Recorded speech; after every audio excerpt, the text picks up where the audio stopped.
I'd like to call this meeting of the South Burlington School Board to order. We'll start with the Pledge of Allegiance.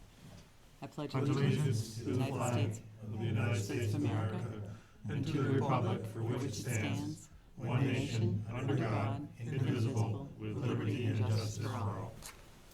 Welcome, and apologize for the slight delay. Are there any comments from the public regarding items that are not on the agenda? All right, seeing none, we will move to any amendments to the agenda. Yes, although you do have the report, we're not going to be hearing from Joanne Godak this evening on item number 12. She unfortunately is out sick this afternoon, so I would like to have that rescheduled. You do have the report, but I would love her to come back, and we'll have to work that into one of our next meetings. Okay. All right, any other amendments? Were we going to take up the issue about Facebook policy as a separate item? Okay, where do you want to put that? Not that I'm aware of. I didn't. Yeah, that's probably a good idea, just to brief discussion. Yeah, it's only going to take like 5 minutes or Yep. so. Yeah. Do you want to put that after 5? That'd be fine. Okay. All right, we'll add that item. And unless there's anything else, we'll move to agenda item number 5, master planning and visioning update. So I'll start off. We're happy to have Stephanie Henley. I think there she is in the audience. I knew you were here somewhere. And she works with White and Burke, and we wanted to invite her to share with us a little bit, or share with the public a little bit about kind of the work that's happening currently, has been happening. And so, welcome, Stephanie. Well, I think you can sit right up on the front. That's where I like to be. Will the microphones pick up? Yeah. I'm Stephanie Hanley. I'm Senior Project Manager at White and Burke Real Estate Investment Advisors in Burlington. We do work statewide, and we've been, as you know, hired by the school district to evaluate the real estate assets that have been under discussion now for a while under the master planning and visioning process. Our current process and our approach, I figured I'd just give kind of an overview of kind of how we've been going about the work that we've been doing, the way we've been working with the administration and the board, and the various considerations that we've had to look at as we model a variety of different scenarios. We've been looking at market values of the properties. We're looking at financial feasibility and possible costs. Timing is a big issue, understanding all the variables that go into and different inputs and ways that those things can change with timing and risk associated. And in general, looking at what the possibilities are for reconfiguration or new development or redevelopment. And so a lot of the real estate factors that come into play here are regulatory impacts, market demand, financing, whether that's timing or structure of financing, and availability of financing, and those potential risks. And this has been a big process of collecting data. There's been a lot of work done to date that predated my involvement as of a couple months ago, so we've been trying to come up to speed on all of that hard work that the task force and the district and the community have done up till now. So absorbing all of that, getting data from the business office, understanding what those quantifiable costs are and what are assumptions that are being made about the projections for the next foreseeable future, so that we can create a modeling tool to be able to show what the apples-to-apples comparison would be among a variety of different scenarios. That's been the main point, is to try to understand and show what the real trade-offs would be and pros and cons of doing that. And this would be associated with obviously the bigger picture here. My role is strictly within the real estate finance analysis that would then get fed back into the bigger dialogue of educational excellence and quality. That is paramount. These are the additional inputs that I know the district needs in order to make these decisions. So our analysis doesn't take those factors into consideration. We put it into a matrix that will identify the other types of risks that have to do with the actual real estate and the financing of it. But beyond that, the community impact and the educational impact are what I will pass back to the board to work on once my finance piece is done. Good. Any questions from the board? Good. I think we announced at our last meeting, and I think we published in the other paper, that it is not the board's plan to take anything to a vote in the March timeframe. And we don't have any definitive time on that yet, as we're in the process of working with White and Burke on evaluating the various scenarios. So I think right now the status is that there will not be a vote in March, and the process is going to continue, and we'll figure out at what point in time it's appropriate for public input on the scenarios as they're presented. Any other comments or questions from the public? Tim? So this is phase one of the contract, it's $50,000 to White and Burke. Is phase two going to come out of next year's budget? Or is it part of this year's budget? And what bucket of money is it coming out of? I think we've talked about it. So we had money actually that we found within this year. We have some money available for next year. And again, a lot of that we're going to continue. Currently, that's where we are right now. You'll hear some budget information tonight, and that's our plan. We're going to keep some money allocated to continue this work. We know it's not going to go zero next year. So that said, we're going to need to figure that out, and maybe the board will have feedback tonight to say, we want less, we want more. Again, part of the first rollout, which you'll see tonight in the budget, which is happening, again, as I said, for the first time in front of the board tonight. So, in addition, we have other things that obviously need to be considered around our operations, so.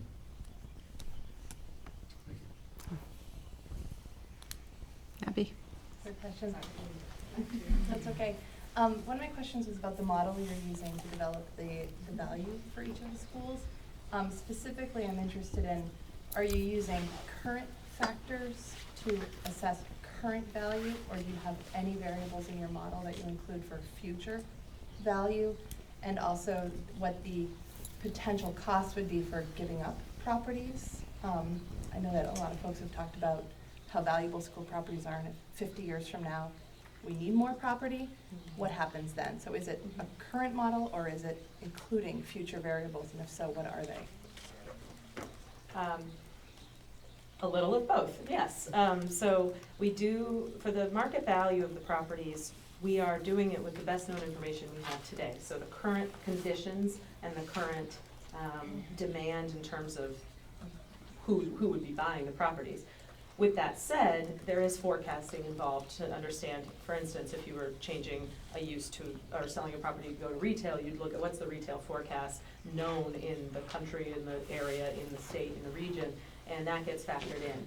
The other piece, though, is also making some assumptions and variables, not assumptions set in stone, but having an ability to toggle on or off different scenarios, so that if a property were to get rezoned, for instance, or if the demand were to increase for XYZ use, we can factor that in and use that as a toggle to say, okay, it would be worth more if we see housing, if you want to make the prediction that housing is going to increase in the next few years or whatnot. Those are the kinds of factors we take into account.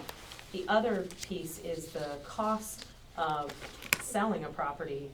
I can't quite get into anything knowing about 50 years and those types of things, but we are looking at what the any kind of state payback would be if there's a if there has to be any kind of payment if you sell off a school property. So we are factoring that into the whole analysis, so that, because it's not just free money to sell off a school by any means. So there's a lot of factors and considerations. And so is part of that the cost of potential, I mean, is this assuming no land would need to be acquired in the future if you were to sell different properties?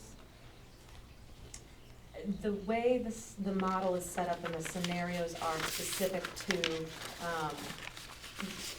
we're picking a time period to analyze, and we're looking at what any new lands that would be needed within that time period. Is that the 20-year projection, or?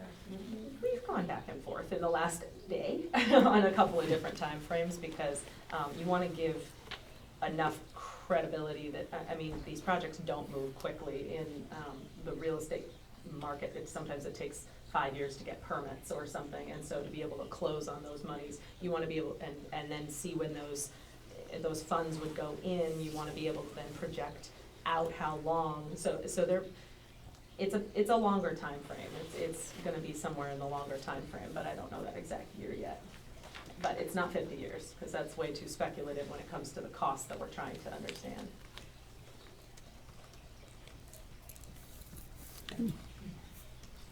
All right, we'll move on. I know we added here a discussion on Facebook, and I'll ask Martin maybe to Sure. preface that. Right now, over the last couple months, a Facebook group has been gaining a lot of steam and followers. I think it's called the SBVT Community Watch. There's around 330 people on that group. And I just was looking into what kind of role the board could play in that group, and have gotten some feedback from the Vermont School Boards Association. I'm just going to read it real quickly, what the feedback was. The purpose of the Facebook group is SB school board issues, or at least in part. And so a quorum of school board members joining the group would present an open meeting law violation. In essence, it would be as if the school board is sitting to hear the issues discussed in the group. Even if none of the school board members posted on the group, they would likely still be deemed as participating, since they would read and observe the discussions in the group. Facebook isn't a warned public meeting, thus you will want to avoid a quorum of school board members joining the Facebook group. Second, any post that a school board member makes in the group and any responses to that comment by a member of the public would likely constitute a public record. This probably goes without saying given what we all know about social media generally, but is nonetheless worth remembering. So I'm currently a member, the only member on the school board who's also a member of this particular group.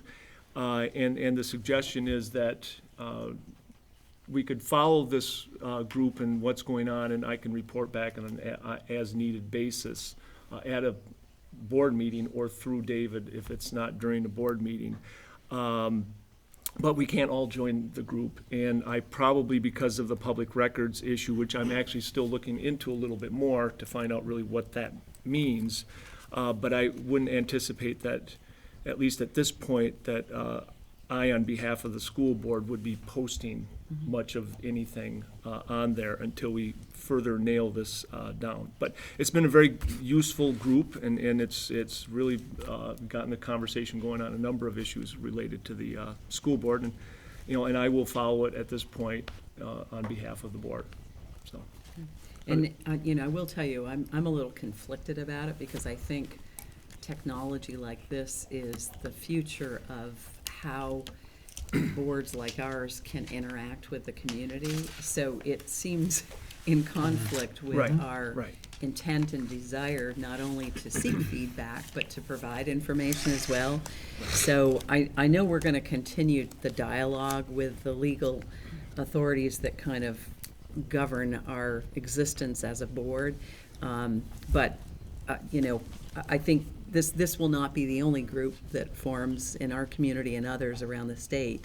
So right now, know that Martin is representing the board. Feedback will come to the board through his representation. You won't see any participation on social media as a board member or as the entity of the board at this point, but we are going to kind of try to figure out with the state how to work with open meeting laws and seek community feedback and provide information particularly to folks who can't be in attendance at our meetings. And the fact that they're televised is great, but there's a whole realm of social media that I think we're probably not acknowledging and effectively taking advantage of yet, that we're just treading some water and with that. My intent is to keep going with the dialogue with the Vermont School Board Association and look at possibilities of whether the open meeting laws need to be updated to the 20th century,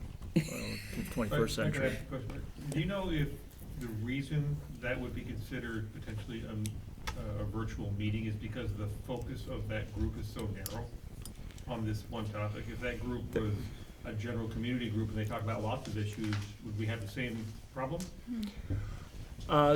That's a good question. My understanding was it is because it's narrowly focused, but it isn't. It's broad in its focus. It's looking at issues beyond just school board issues, and so, I mean, it's a little gray area, and that's Yeah. part of what I'm gonna be looking at, to Okay. try to make it a little easier for us to work with such a social Participate in media. some form, yeah, that would be Right. good, because it seems odd if it's a It broad does. focus that there's some limitation there. Right. Good. Yes, Tom? So I've actually looked into this same issue with the Deputy Secretary Winters Oh. from the Secretary of the State Office, and the issue is actually specific to it being a closed group. Should it be an open group, it would not be a concern of open meeting law. So if a future group was an group where there was no restriction on who could join it, there's no problem. Good. I appreciate that. I just want to add to that, as a founding member of the SBVT Community Watch, it was started as a closed group, strictly because we were trying to figure things out. And it grew very quickly, and it has surpassed 250 members, which is the Facebook cutoff for transferring from a closed group to an open group. So as soon as we heard that, we thought, wow, we should be an open group. But it would require us kicking out 100 members in order to switch back to be an open group. So it is one of those things. Right. And I will say that, as a huge fan of the group, it is a broad discussion group to try to understand from a community person's perspective all the interdependencies of community government, school board, city council, et cetera. And the point is not to focus on any specific issue, but to foster an evidence-based discussion in a respectful manner. So it is not focused on a specific option or goal.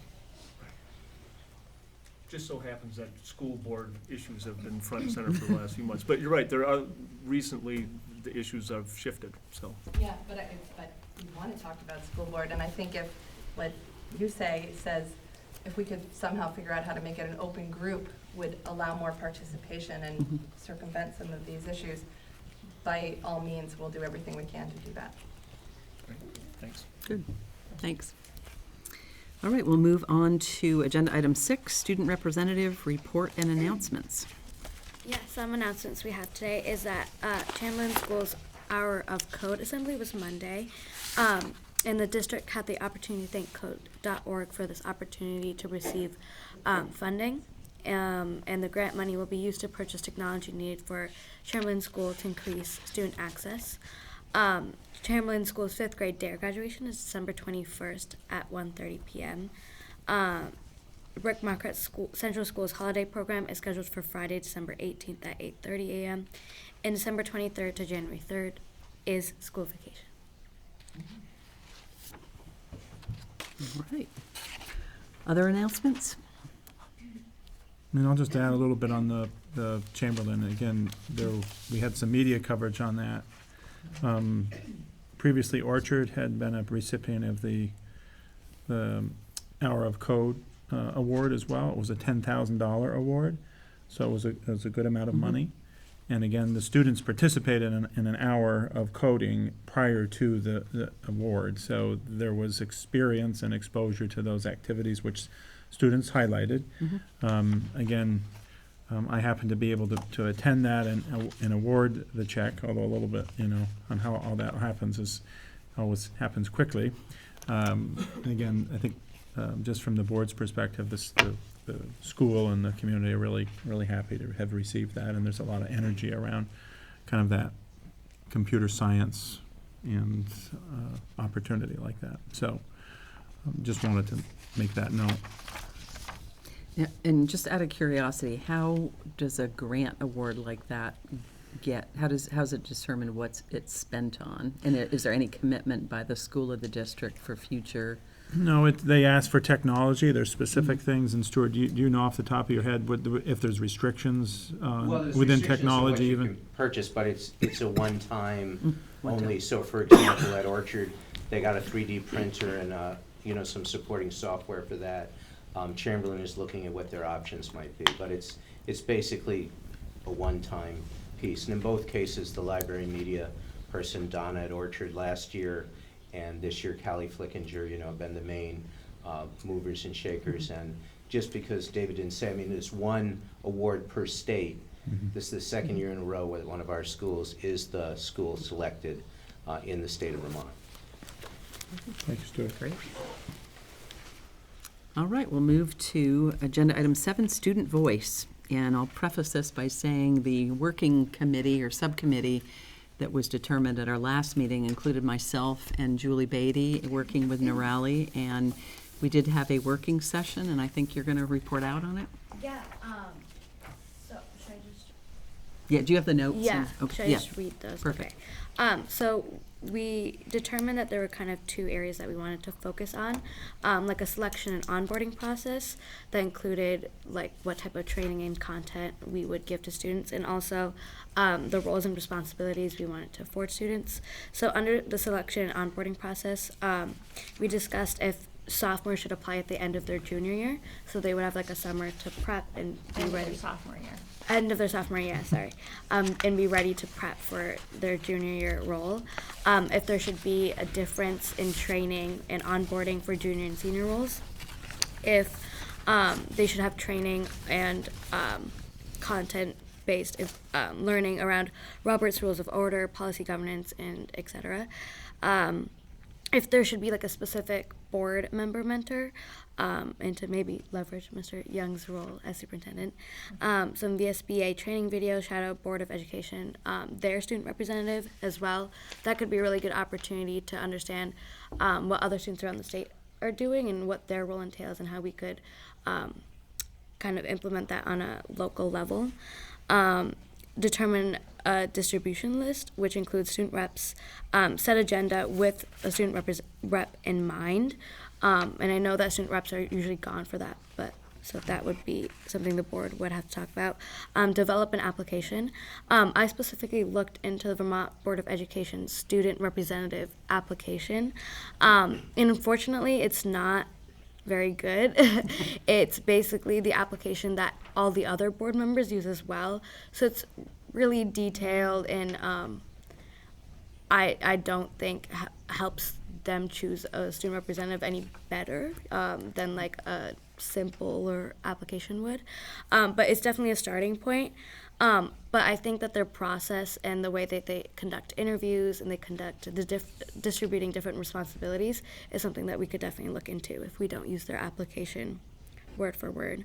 And if the student committee with faculty supervision can present top 2 candidates to board for an interview. So going back to like process of selecting a student representative, if there was like a selection committee or that could present 2 of the top candidates to the board for kind of an introduction and a selection process.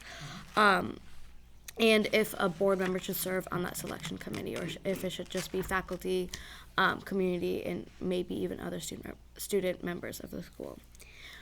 Under roles and responsibility, they are kind of broad, but we were definitely looking into like more detailed versions of this and maybe a difference in between the junior and senior roles as well.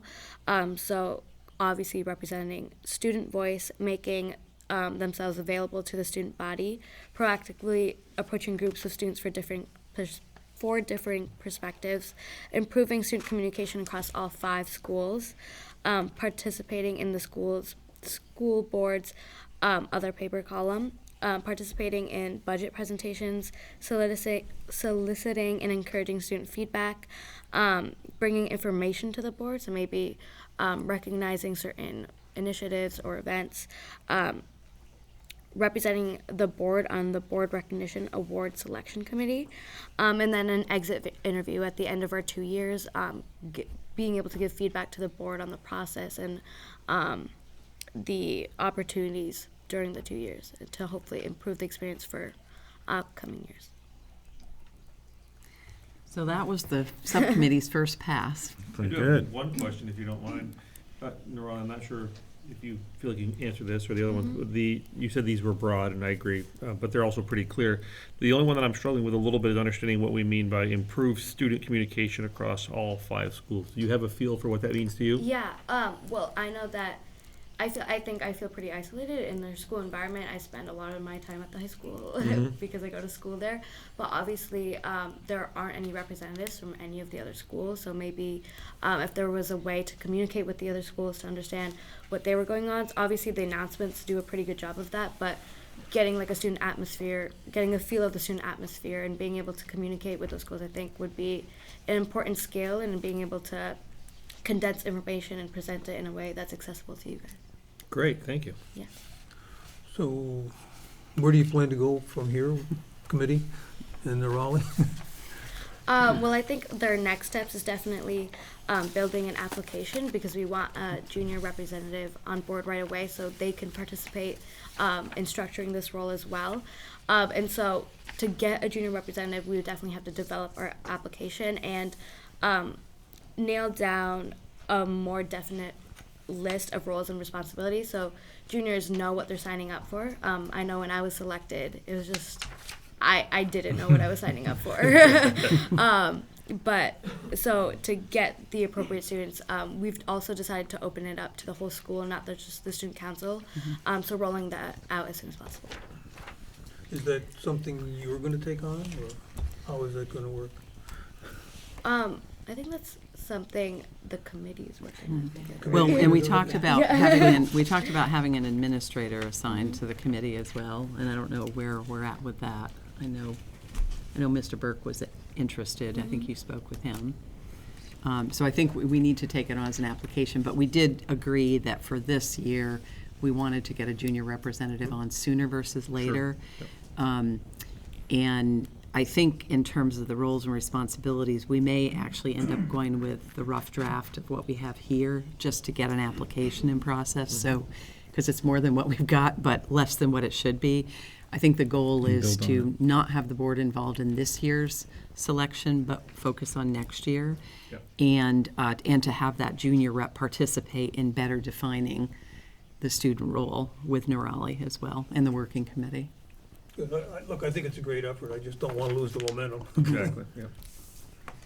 So I think from a next steps, it's identifying the administrator for sure, and then working with the administrator to come up with the application and opening it up. I think we talked about getting some definition of, or interest level out before the holidays, so people could think about Ideally, it. we would like to do that, so that they could be involved in our budget process, because we thought if they came in mid-budget, that's a tough time to come onto the board. Right?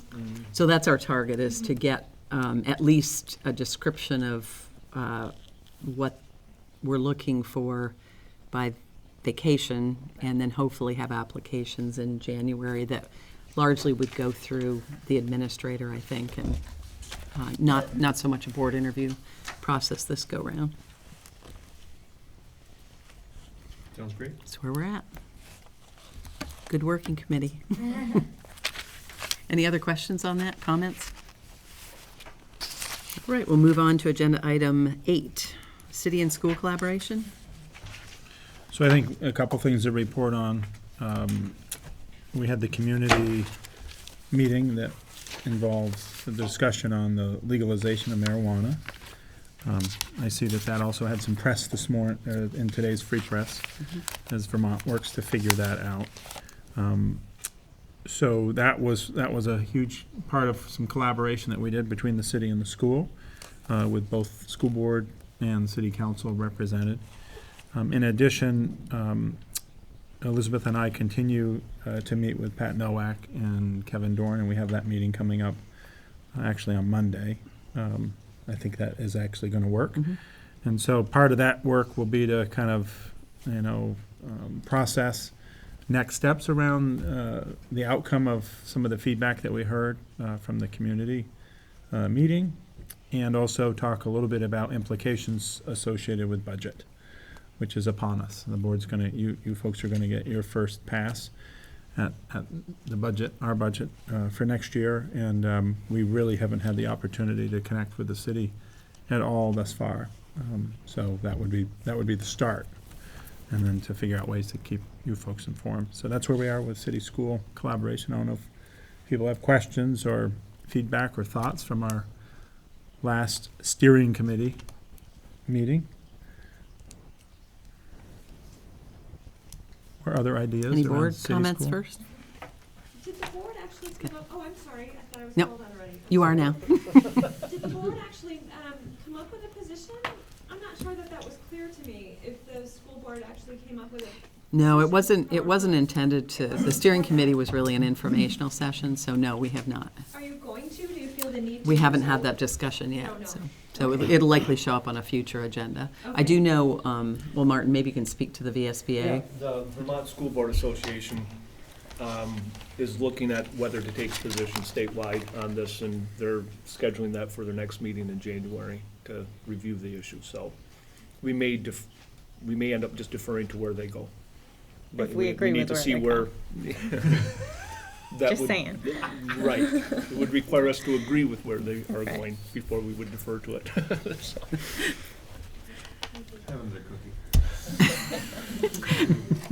And, well, where do we stand on a separate topic, but the legislative breakfast? Yeah, that will be part of our conversation to find another time. We worked really hard to get the steering committee meeting, Yeah. so we haven't really shored that one up. But we know that the idea was to try to get it in before legislators went back. So Right.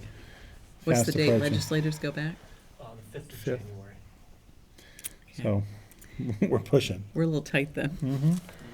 Might have to be on a Monday. so we'll talk about that Yeah. on the 21st. Mm-hmm. All right.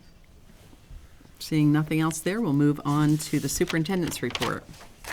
So I have identified just a couple things, and we actually have some folks that are going to comment on this with me. Diversity, equity, and inclusion, and the neighborhood planning committee update. So I'm happy to have Susie Merrick in the audience with us. She's been in the audience quite several times, many times.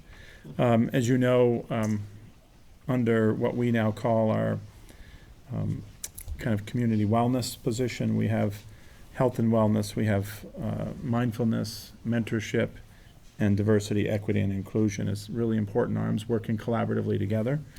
Again, I think we feel really strongly about those interconnections. The newest group really to form has been the diversity, equity, and inclusion group. And, here to give us a little bit of an update is Susie. And I want to just say that, she's been on board now, not a very long time, but there's been a whole lot of activity that's been going on, and we're really fortunate to have her. And I'm feeling extremely pleased with the work that's happening to date. So giving us a little update tonight, Susie, welcome. Thank you, David, and thank you for having me. The work of Healthy Schools in this school year, which as David said includes diversity, equity, and inclusion, invites 3 questions that we've been asking. Who are we? Where are we? And where do we want to be going? And you might remember that 2 years ago, a group of 10 staff members went through the We All Belong training, and that had a deep impact on the people who participated. That group is continuing to meet this year with the addition of me in the group. And we've embraced those 3 questions that I just named as guides for our work this year. The committee is meeting regularly, and we've established 3 subcommittees, one to focus on students, one to focus on staff, and one to focus on community. The subcommittee work is intentionally real work with practical outcomes. Our vision is to use a common rubric, and the subcommittees will start by establishing who our stakeholding groups are. In other words, identifying diversity in the groups, assessing and creating a site map throughout the district where good work is being done already. And number 2, where they are in that Healthy Schools journey. In other words, what's going well. And number 3, where do we want to be heading? In other words, where should our focus be for next steps? We'll look at policies and procedures, and we'll look at communication as well. And our work is driven by the school district's ENDS policy. I've just pulled out a few spots that really speak to the group in our work. Understanding and expressing how diverse cultures and people enrich the human experience, building supportive relationships and respectfully advocating for self and others, developing an awareness of individual learning styles, interests, and passions, and those of others. And then I just added one. I just added a thing to the ends policy. Listening to one another's stories, and in the words of Margaret Wheatley that David spoke at convocation, remember you don't fear people whose story you know. And perhaps an even better match for our school district, you can more easily develop a caring relationship with a person whose story you do know. Our committee is adamant in our belief, and we're certainly not alone, sitting in a room of people, not to be presumptuous, but I'm certain feel the same way, that diversity is one of the greatest strengths of our school community. A richness results because we all come from different places, we all learn in different ways, we all have stories that are varied and valuable. When we bring those experiences to one another, the opportunities to learn and grow are immeasurable. We believe that schools should be leading the way in modeling how to be equitable and inclusive, and we see evidence of this already happening in our school district and are honored to continue that good work. I'm happy to take questions if there's time, Elizabeth. Questions from the board?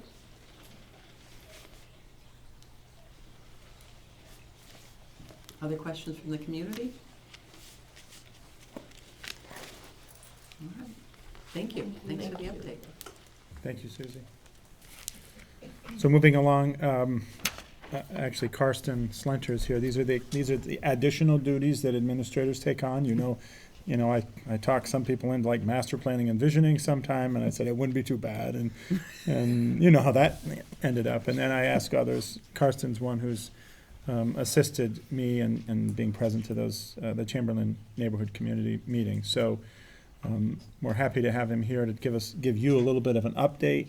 I think you've heard a fair amount of activity around noise and some of those things, but I felt it would be good just for you to get a little bit of an update, and also see Karsten, but get an update. So welcome, Karsten. Thank you for having me. I learned a lot about noise and about airplanes, for sure. But, it's been good. Obviously, I'm also a community member, so for me to be part of that, it has been rather interesting.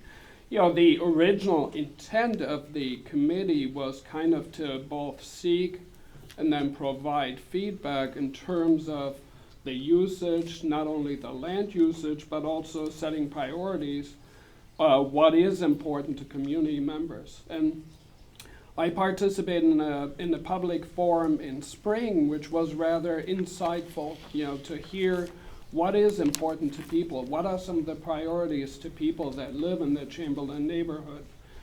And so in light of, obviously, some of the recent changes, which we're all aware of, it was important to seek those priorities. More recently, which I'm sure you've heard, is the noise exposure map and the changes that have recently been taking place. I think the confusing part there is there's not more noise. There's no change in the noise level. It's the way it is measured. Gene Richards from the airport, on behalf of the airport, is applying for a grant from the FAA. As part of the grant, they needed to do a noise exposure map, a new noise exposure map. And the tricky thing there is that they can't use the Air Force guidelines, so to speak, that were used prior to that, which bases that essentially on the number of days that they actually fly the aircraft, the military aircraft, which is 228 days. They are now asked to use FAA guidelines, which essentially say you need to do a joint study, and consider the civilian aircraft and spread it over 365 days. So because of that new criteria, they also, obviously the numbers and the decibel level did go up. And so essentially that changed the map, and as you probably heard, it widened the area considerably, and also, Chamberlain, the elementary school, is part of it as well. So the next step is, what does that mean? Well, the grant is largely for noise mitigation, so which mainly means that the homes they would help with the structure of the homes for noise mitigation. What that means to us is yet unclear. Is there noise mitigation for the Chamberlain Elementary School? That is yet unclear. So those are things that I need to find out. So Carson, one thing I think that may be important just to clarify for people, prior, the first study, if you stood, right on in the same location, Mm-hmm. study said 1 volume. In this second, now revised study, standing in that same place, the decibels have indicated that they've gone out further, but the noise level, to my understanding, is no The noise level has different. not changed. Right, it does not differ, it has not changed. But instead of using Air Force guidelines, which were used, I believe, in 2006 when they created the initial map, they now have to use FAA guidelines because they are asking for a grant from the FAA. Essentially, they asked them to do a new noise study. And so the company, I believe, from Boston did this on their behalf and then came up with this new data. So again, Is there any definitive, I've seen a lot of studies referenced on the impact of noise on both young children's development, but also potentially learning.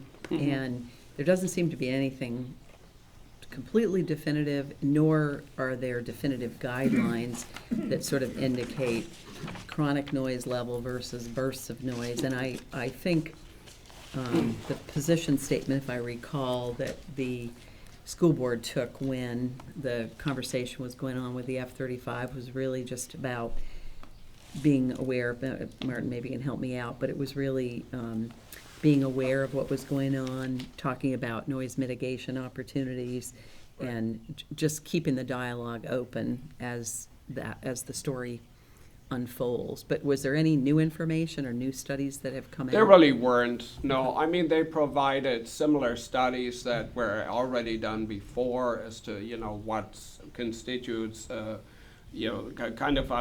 what would have the greatest impact on learning, those kind of things, but also on the individuals in the homes. I did not see a lot of new things there. One thing, again, the grant is for noise mitigation measures, and that it remains to be seen. First of all, if the grant will be given, that is unclear, and then what will actually be done for that. They also talked about purchasing air conditioning units, those kind of things, so that people don't have to open windows. Certainly insulating windows and those kind of things. And it's not clear that this would apply to soundproof Chamberlain further? It is unclear at this point. Right. I think it's premature just because the grant has not been given. So once that happens, once Gene finds out about that, and they have just applied, because I think December 10th was the deadline there. They needed to seek public information and public feedback. And after December 10th, they could actually apply for that. And I think it remains to be seen. I think they're first waiting, are we going to be granted this from the FAA or not? And then How much did you say it is, or you didn't say? they did not give us an They amount. didn't tell you? Yeah. Karsten, Go ahead. Karsten, did the committee or group come up with any definitive desires or actions relative to Chamberlain School? No, and it was really not designed to do that. No, I thought it was gonna be a broad-based thing. It is more So far, you've talked broad-based. about noise, you haven't talked about anything else, okay, that I've heard. Well, we did talk about land usage, is there, how can the land be used of those homes? Obviously, they have been torn down. What are some of the options? Gene Richards has been there several times, has given us feedback there. What are some other things? Traffic, should there be different traffic patterns? Should there be new sidewalks? Those kind of things. So no, they actually looked at specifics and also did the public forum to seek feedback from the community. It was not directly related though to Chamberlain, even though people did express concern about some of the safety issues there and, having to build new sidewalks, those kind of things. And did the committee look beyond just this FAA grant at other possible funding sources for either the community or the school in particular? No, the some- committee really, I don't think is in charge of funding, but more to provide the feedback, should the funding be made available. I think really they wanted to see feedback as to what is important to the community, what are some of the concerns, what are some of your suggestions, those kind of things. I don't think the intention was ever to look at funding sources. That was done through Gene and the airport, the grant that I'm talking about. So should the district be looking for grants associated with noise mitigation for Chamberlain School? Yeah, I think we should. I mean, I think that probably should be factored into master planning and visioning. I think for us to say that what has been the impact, again, we don't have any hard data. I mean, we do have data that says, that when the traffic is loud, there's a pause. And when there's a pause and you take, 1 minute of pause every day times the number of student days times the number of years that a student's there, you probably could say that's a lost learning opportunity, right? So that said, it's not, it's not so significant that maybe it's health related, but it's that pause that maybe impedes learning opportunities. How much mitigation should happen? I have no idea. I mean, does that mean you got to put, 3 feet of insulation in the ceiling and the sidewalls and cost associated? We haven't looked into that. No, I don't know that. I'm not aware, at least in my time frame, I'm not sure what might have happened prior. I don't know I don't know that. And we certainly, I think, should be a factor, as I sit here and think about it, we should be mindful in our stewardship, perhaps, to think about what we're gonna do in that regard and what would be the cost associated. So. I think a good resource would probably be Gene Richards, who obviously who could provide advice as to what kind of funding sources there may be out there. But largely, I think most of the funding would be available through the FAA. You keep talking, you're gonna get additional things. You'll put me on a different committee. Yeah. Grant committee. We do assume you're a representative Yeah, I know. on that committee. I Thank- It would also seem that we should actually get a hold of, send a letter at some point to our federal congressman, and get a letter ready to send to President Sanders to ask. Hey. But no. This is not a political body. Well, no, I mean, if part of the biggest part of the sound is coming from National Guard or from moving the F-35s down the road, there should be some money attached if the Chamberlain School is still there to make it a more viable school. So, just something to kind of keep on our back of our minds. It's good. That's exactly why we're having the conversation. Thank you. Thank you very much, Karsten. All right, we'll move on to agenda item 10, the solar array at the South Burlington landfill. Do you want to give an update? Sure, I'll give a quick update. The solar array project that's in front of the school board is a collaborative between the city of South Burlington and the school board, and that a solar array would be installed on the capped landfill that's very near the current landfill, or the transfer station, I should say, where they would establish a series of solar devices that would capture electricity, and that captured electricity would go back into the grid, and the city and the school would be credited with credits that would benefit, that would then decrease our electricity cost.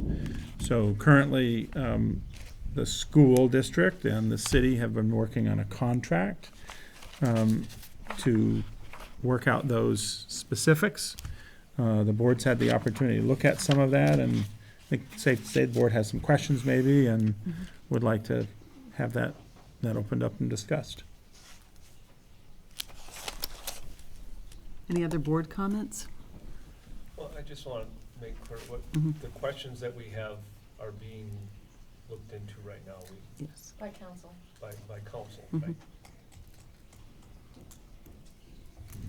Yeah, so we're not taking action tonight on this particular item, but we have requested additional information to allow us to take action, hopefully by our next meeting, which is the 6th. 6th of January. Okay. Yeah. All right. So we will now move on to agenda item 11, budget. So we're going to walk you through our budget while we're getting the projector ready. You know, I want to, this is, and I don't need to tell you this, but this is always a busy time for you and for us. These activities of putting a budget together when you're kind of, what I say, in the very beginning of a new year, essentially, although we're in December now, but we basically get a year going and we got to plan the following year, so difficult. By your side, you have the same budget schedule that you had before, and I want to just point to where we are tonight, which is we are on December 16th, and administration presents draft, and I want to say draft of preliminary budget, highlighting increases, decreases, program changes, comparative staffing levels, and current projected enrollment. That's our desire for you tonight. I did share with the board a brief, the one page, which is your workshop summary, which is the very complicated, very busy sheet that we work to encompass all of the state data into our data. Also, by your place is the entire report that we're going to go over, which is this one, which is exactly what we're going to show to you on the screen tonight. And then the other piece is an enrollment comparison summary. So I know I'm overloading you a little bit here, but I want to just highlight those things. The other is a policy piece that we often have to pay attention to around our minimum and optimum class size average, and so I've provided that to you as well. It's going to be a joint effort. John Stewart, again, John, is there a celebration for you? Not No. really? That this is like your last? Oh, no. You're going to miss this, aren't you? No, it's good. We're Yeah. right in the thick of things. Yeah, right. I'm looking forward to what Everybody happens. who knows John will know that he's always just serious and doing all of his work. So again, John and I will kind of walk you through this. I think questions along the way. You can tell that there's a fair amount of slides we're going to get through, but I think appropriate for you to ask questions along the way. And Elizabeth, I don't know how you want to handle questions from the public, but you haven't heard it, so I think it's important we let you We ought know to hear it, yeah. that first. So, all right. So we wanted to just start out, I think, with an appropriate goal and kind of the process that we deployed. Pretty difficult, I would say, to boil it down simply, but the goal is to continue to provide students of the South Burlington School District with an optimal learning experience and the choice to participate in a wide array of opportunities such as clubs and activities and many, many others that I'm not going to go through that list, and to provide these at a cost the community can support. Pretty consistent language with what we've done in the past. The process that we've deployed is, again, the budget. I think a lot of folks have heard about our multi-tiered systems of support. These look at a variety of areas in which we're trying to look at around moving the district forward. We've worked hard to establish that plan. It takes into account the use of that plan. It takes into account our facility stewardship plan, which I hope isn't new to anybody either. As we've been talking about master planning and visioning or summer work, it all comes back to that stewardship plan. We've used assessment data. We've updated and reviewed this with our central office and our building administrators and other key staff members connected to our group, including our curriculum area supervisors, which are mostly at the high school and middle school level. Again, this process began some time ago, and we also take into account certainly the enrollment numbers, our student enrollment and our staffing levels accordingly. I think also important to note that as we go through this, it's important to note that there's a reason for preliminary and draft, because we're continuing to get state data. Equalized pupil data we have preliminary data, but that won't get finalized. And you can see on your budget calendar sheet, we don't get finality until we get into kind of that January 15th timeframe, which is right on the shoulder of us having to put forward, the budget to the printers. So a lot of compression going on here. So let us move on and share with you. I'm going to let John talk a little bit about this. Actually, let me just highlight a few things here, and then John can get into some of the more specifics. Really, really busy slide. We apologize for that. This is the typical sheet that you, the board, have had. And again, I'm going to talk to the board here mostly because you haven't seen this, and this is our presentation to you. The percent increase in total expenditure budget is 2.16. Again, it's reflected up here. The increase in the draw from the ed fund for next year currently being proposed is 1.32%.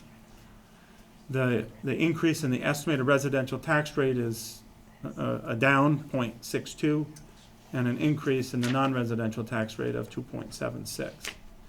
And the values, which this is again typical for what you have seen in the past, shows the decrease currently being associated with that. There are some main drivers, and John's going to go over this. One main driver is our equalized pupils. Again, this has varied over the last few days, and we're currently at 8.31 on the plus side of equalized pupils. So John's going to walk you through a little bit more of this, and again, I think this is you've seen it before. It's a good time to ask questions around what's happening within this sheet. John?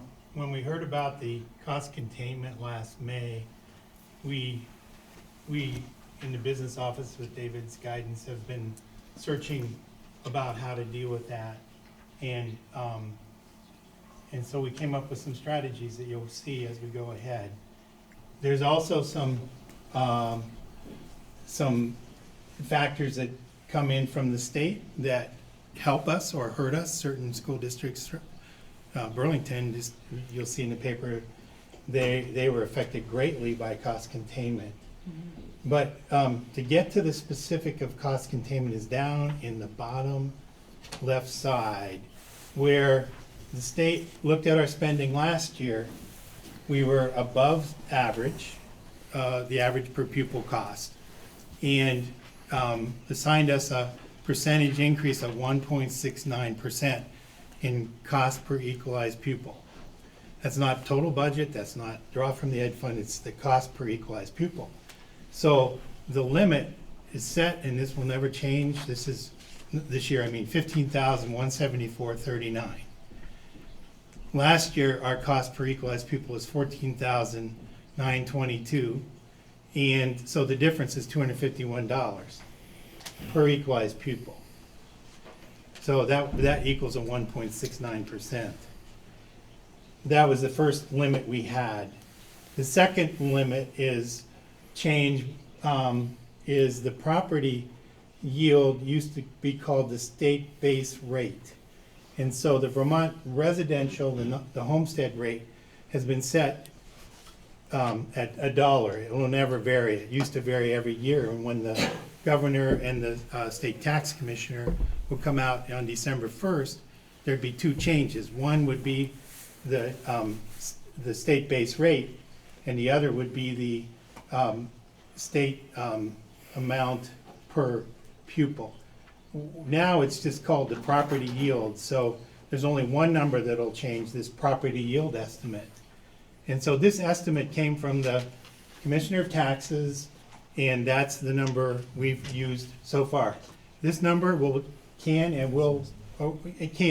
possibly change by the action of the state legislature, but the residential rate and the non-residential base rate won't change. So in our analysis, just for those of you in the boards particularly who've seen this before, you've never seen this item yield before.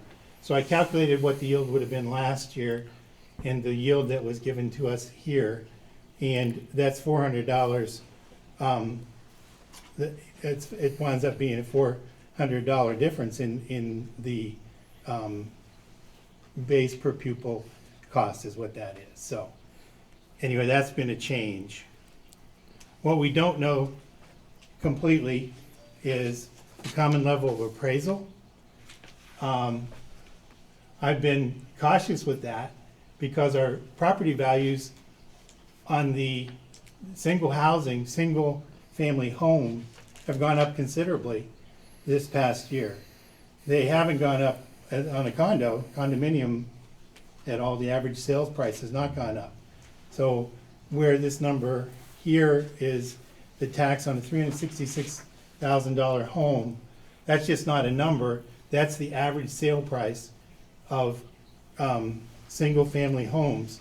And last year, that was $330,000. So there is some action in the real estate market.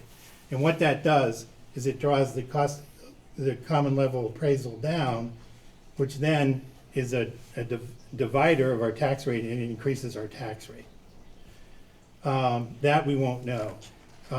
Our local revenues, meaning state and federal revenues, we just are receiving our federal and state numbers for special education, and we have to analyze those. So we have our best estimate in here.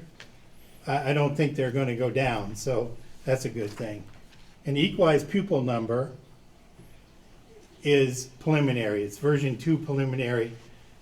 I'm thinking the final will come tomorrow. So I don't think that's going to change much. But the first version we had was below, right, somewhere around the 12, last 12, and this being in the +8. So. Right, and that's a good thing.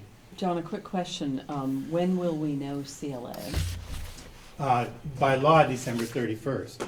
By practice, we usually have it early next week, around the 20th. And the higher that goes, the less of a tax impact. Yeah, so if it stays at 96, if it goes to 94%, for instance, or 95, it is 94, it'll decrease these estimated taxes. Yeah. But 94 you think is pretty conservative based on single-family homes selling kind of above? Yes, Yeah. yes. City assessor's been gone for a while we haven't been able to talk to him directly, but once again, I think that's coming, so. Okay. At any rate, we don't want to at this point overestimate and say, hey buddy, everybody's getting a tax decrease, because that's not. Well, it's too late, can't you've say already that. said that. Yeah. Well, that's not what I mean, though. I mean, I know. One that's, bigger. So how is the property yield estimate calculated, the $9,955? That's when the state treasurer, or tax commissioner, takes all the data together that funds education. So all the sources and uses, and comes up with a number that would yield 1 cent on the tax rate. It's a calculation based on their balance sheet. So it's given to us by the state. The state, I think the tax commissioner letter that came out had some significantly better data this year, because the balance sheet for the last 3 years showed the sources, the uses, and where trouble spots might be. So I think that's a good thing to refer to. It is part of the, my understanding as well is that to get that figure, there was a surplus last year, and they've taken that whole surplus and put it towards this coming year, which helps them get to that figure of $9,955.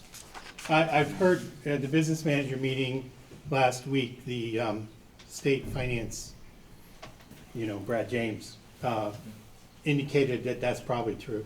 Right. So this number, when we say that the legislature can change this, it's based on, well, what do they want to do with maybe a surplus or other factors that come into play. There's already, I think, some pushback on using that whole surplus in the coming year, so that figure could change. Could definitely change. Yes.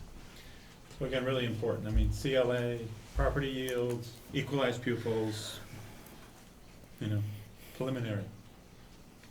So these are preliminary numbers. We wanted to show you this first and then get to the details and then show you this at the end again, so it kind of sandwich it together. So I didn't necessarily articulate for you well enough that, we began this process long ago around looking at, our plans, what we need, how we continue our work, stewardship work, we've done a lot of that, but we did that prior to this data becoming available. Again, I had some conversations with some of you, like, this may be all futile around, the process that we deployed, but nonetheless, trying to stick to a plan around what's going to advance the district has been our goal.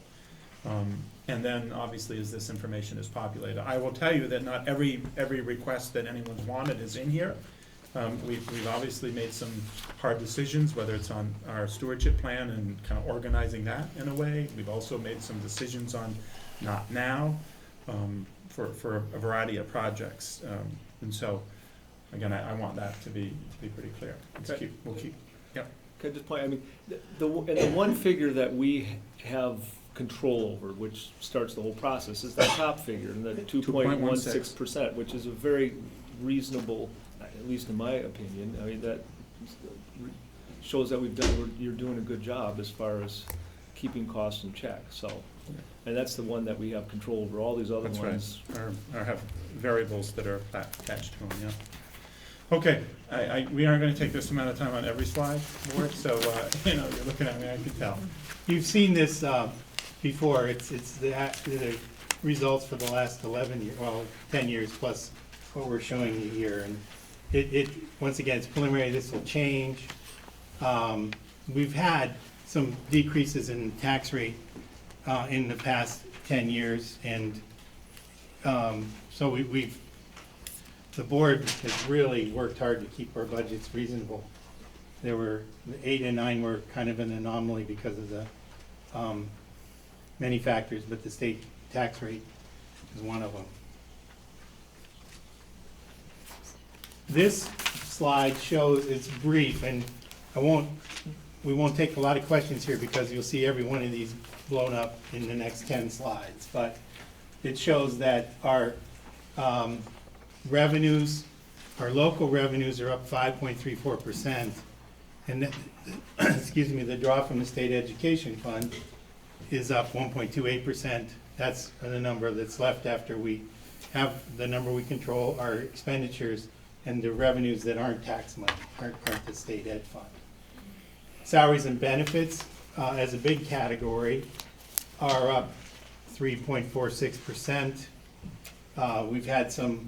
We have contracts settled, some contracts not settled, and we have employee benefits. We know that the VHI Blue Cross Blue Shield plan has asked for a 7.9% rate increase, but there are other factors in there that kind of mitigate that. We'll go through that. And our operating expenses, when we looked at this, it looked like, well, John, what'd you do? You just flatlined it. If you just took out total operating expenses, it was $1,000. But there are so many iterations in the individual lines that we'll go through them. And then our debt service is down because we paid off our 1995 bond is totally paid off, and the 96 bond has its last payment in this year. So there's where the 2.6% increase comes into play.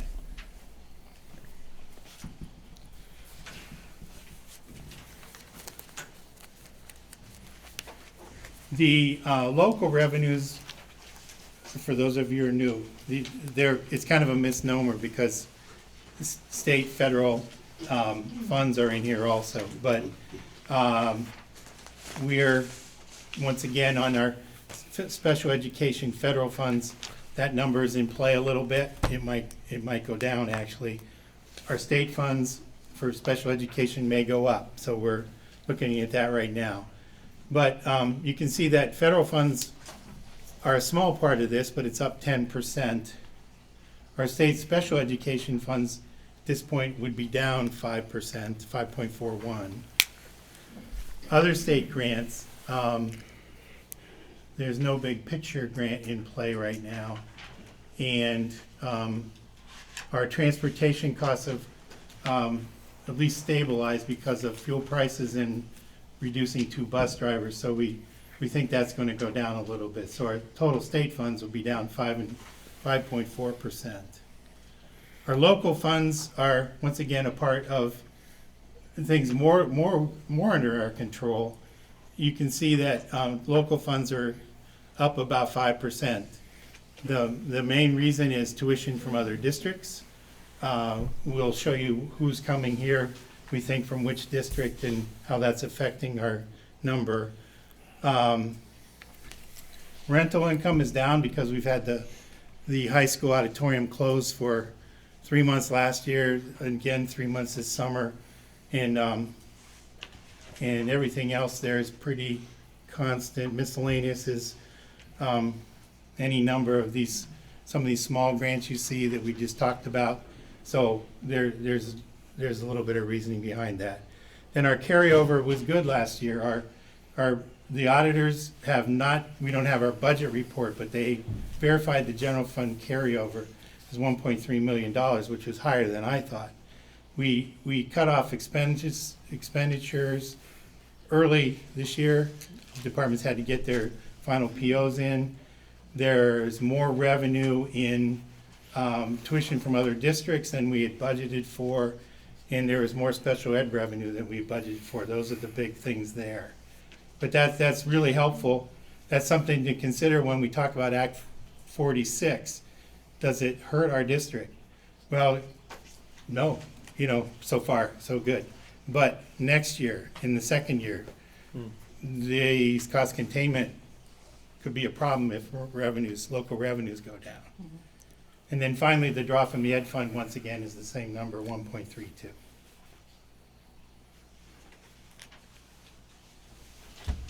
We're gonna go along now. This is by district wide, so I don't have the by school or by location here, but we'll have that summarized as we go along. The other thing is that by charter, the 2016 expense has to be projected through the end of the year. And so this sheet will have 2 or 3 more columns that show, right now we show expense to date, we'll show what's been encumbered, what's estimated, and finally a 2016 total, so you can analyze that better. But I wanted to let you know that's in progress. And our change, excuse me, our percentage change is against the 2016 adjusted budget versus the 2016 adopted budget.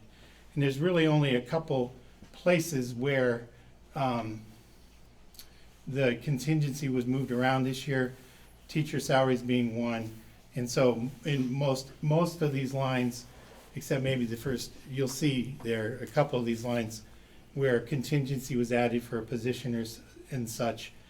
It's going to be the same comparison, but consistently we've done it this way in the past, and that's why it's that way now. I've got pretty extensive notes, but if I'm getting too detailed or you want more, just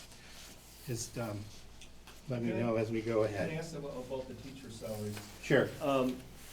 Is it reflected anywhere in here, the fact that we had more teachers retire who were making a higher salary, and we've replaced them with less experienced teachers and thus smaller salary? I mean, Right. is that reflected in here? Is that what part of the adjusted budget is, or is this not actual how much we're spending? Well, the 2017 Well, I see preliminary expense to number. date, I know that. Preliminary number is exactly what we are budgeting based on contract schedules, and yes, it includes the new teachers at lower levels. The 2016 expense to date is what we paid. I think the missing link on that is the projection of 2016, which you'll have. But I'll tell you what goes into the teacher salaries. The contract was settled, and at that point in time, it's a 2.9% increase. but every teacher doesn't get that. The teachers on the high end, it's about 1.5%. A teacher that's on the low end who gets a step increase and money to the base was 5.7%. So it's a vast range. When you say 2.9%, it's a full gamut. If you're at the top of the scale, you get less of a percentage, but a less of a percentage on a bigger base is more money than, it varies how much money. But and actually, you're looking at 2.65%, and that reflects the fact that 'Cause it was we have 2.9. fewer teachers at the high end. That's correct. That's kind of where that comes out. Yes, we've had attrition. We don't know who, if anybody, is going to retire this year.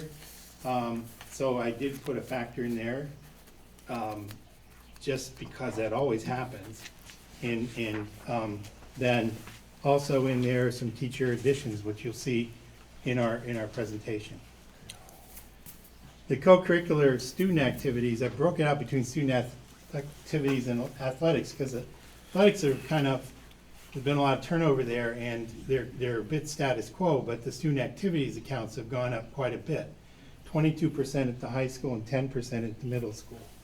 There are some new clubs, and especially at the middle school, there's more effort being put into providing programming for sixth graders and an activity director. I don't know the exact title, but yes, there's more organization, more management of that here at the middle school than there's ever been. Activities coordinator. Yes, administrative salaries are the building administrators, principals, et cetera, are in a union, and that's being negotiated. There's step increases for that. The other administrators, there's a vacancy coming. That's why it doesn't go up very much. But supervisor salaries need some. The vacancy, you skipped over your vacancy. You're not in that unit, though. Yeah. No, it's all administrators. Aren't we gonna pay your Oh, replacement? you have everyone. Yeah, all in. Okay. I thought he was a volunteer. Supervisor salaries, that's one that's gone up. Last year, we had money in contingency, but not in this line item for healthy school coordinator. And we also had a need to have an assistant bus coordinator, that someone to be there to back up the transportation coordinator. So I said bus coordinator, I mean transportation coordinator. So there's two factors in that line that have increased it more than 3% or whatever you'd expect to see.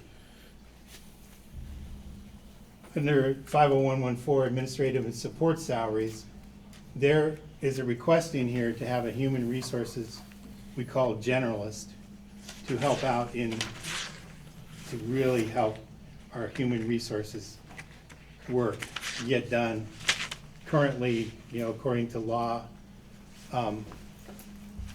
And we've seen a big need for that. So that's a position ad that's in the budget you'll see later. Paraprofessional salaries. Paraprofessionals are employees that come in that you'll see in our charts that there's been some reductions and there's additions. It depends on the IEP, individual education plans, where our need is. And it's gone up quite a bit this year, 9% over the prior year. The contract has been settled so that the increase for the union is around 2.4%, but when a new person comes in, the starting wages were negotiated that they were higher in this contract. So that's at play a little bit too. The good thing is in 50118, this level of substitutes doesn't need, well, $611 more, but it's kind of stabilized. All our substitute salaries have stabilized, and I think it's because, I don't want to say all because of this ASOB system, but because people are accountable to log into a computer, and I'm not going to say it quite right, but there's accountability there and some monitoring that wasn't done previously. I think that's really helping our situation. Business office salaries are up by 1.29. Maintenance salaries are up. In the athletic area, we have, it's a extra groundskeeper for the school year only for our fields. Mostly to do the field work that needs to be done to keep things prepped for the season when it comes. We have 2 grounds workers that cover the whole district. Our custodians do some outside work too, but the groundskeepers that we have, there's 2 of them, and they're very busy, and they've increased their workload this winter, and I'm going to say in theory because it hasn't snowed yet, but they're doing the snow work for our main campus this year. So when it does snow, they're going to be busier than ever. Custodial salaries, pretty flat. We looked at building security salaries along with overtime, and we're able to cut that a little bit, 5,000 in building and overtime 7,000. We've last year was a really difficult year for bus drivers because we had so much turnover and not a lot of interest in doing a job like that. So we recruited, and so we're able to cut 2 bus drivers for sure, and some of that also some temporary work. So that's down, and we have a bus monitor salaries that are there. So that's the sum and substance of the total salaries and wages line.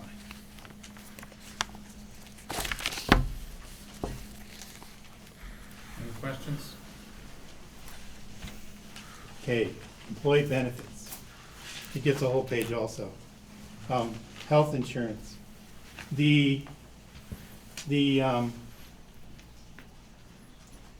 health insurance, as I said, the increase that's being sought is 7.9%, but it doesn't mean our total costs go up that much.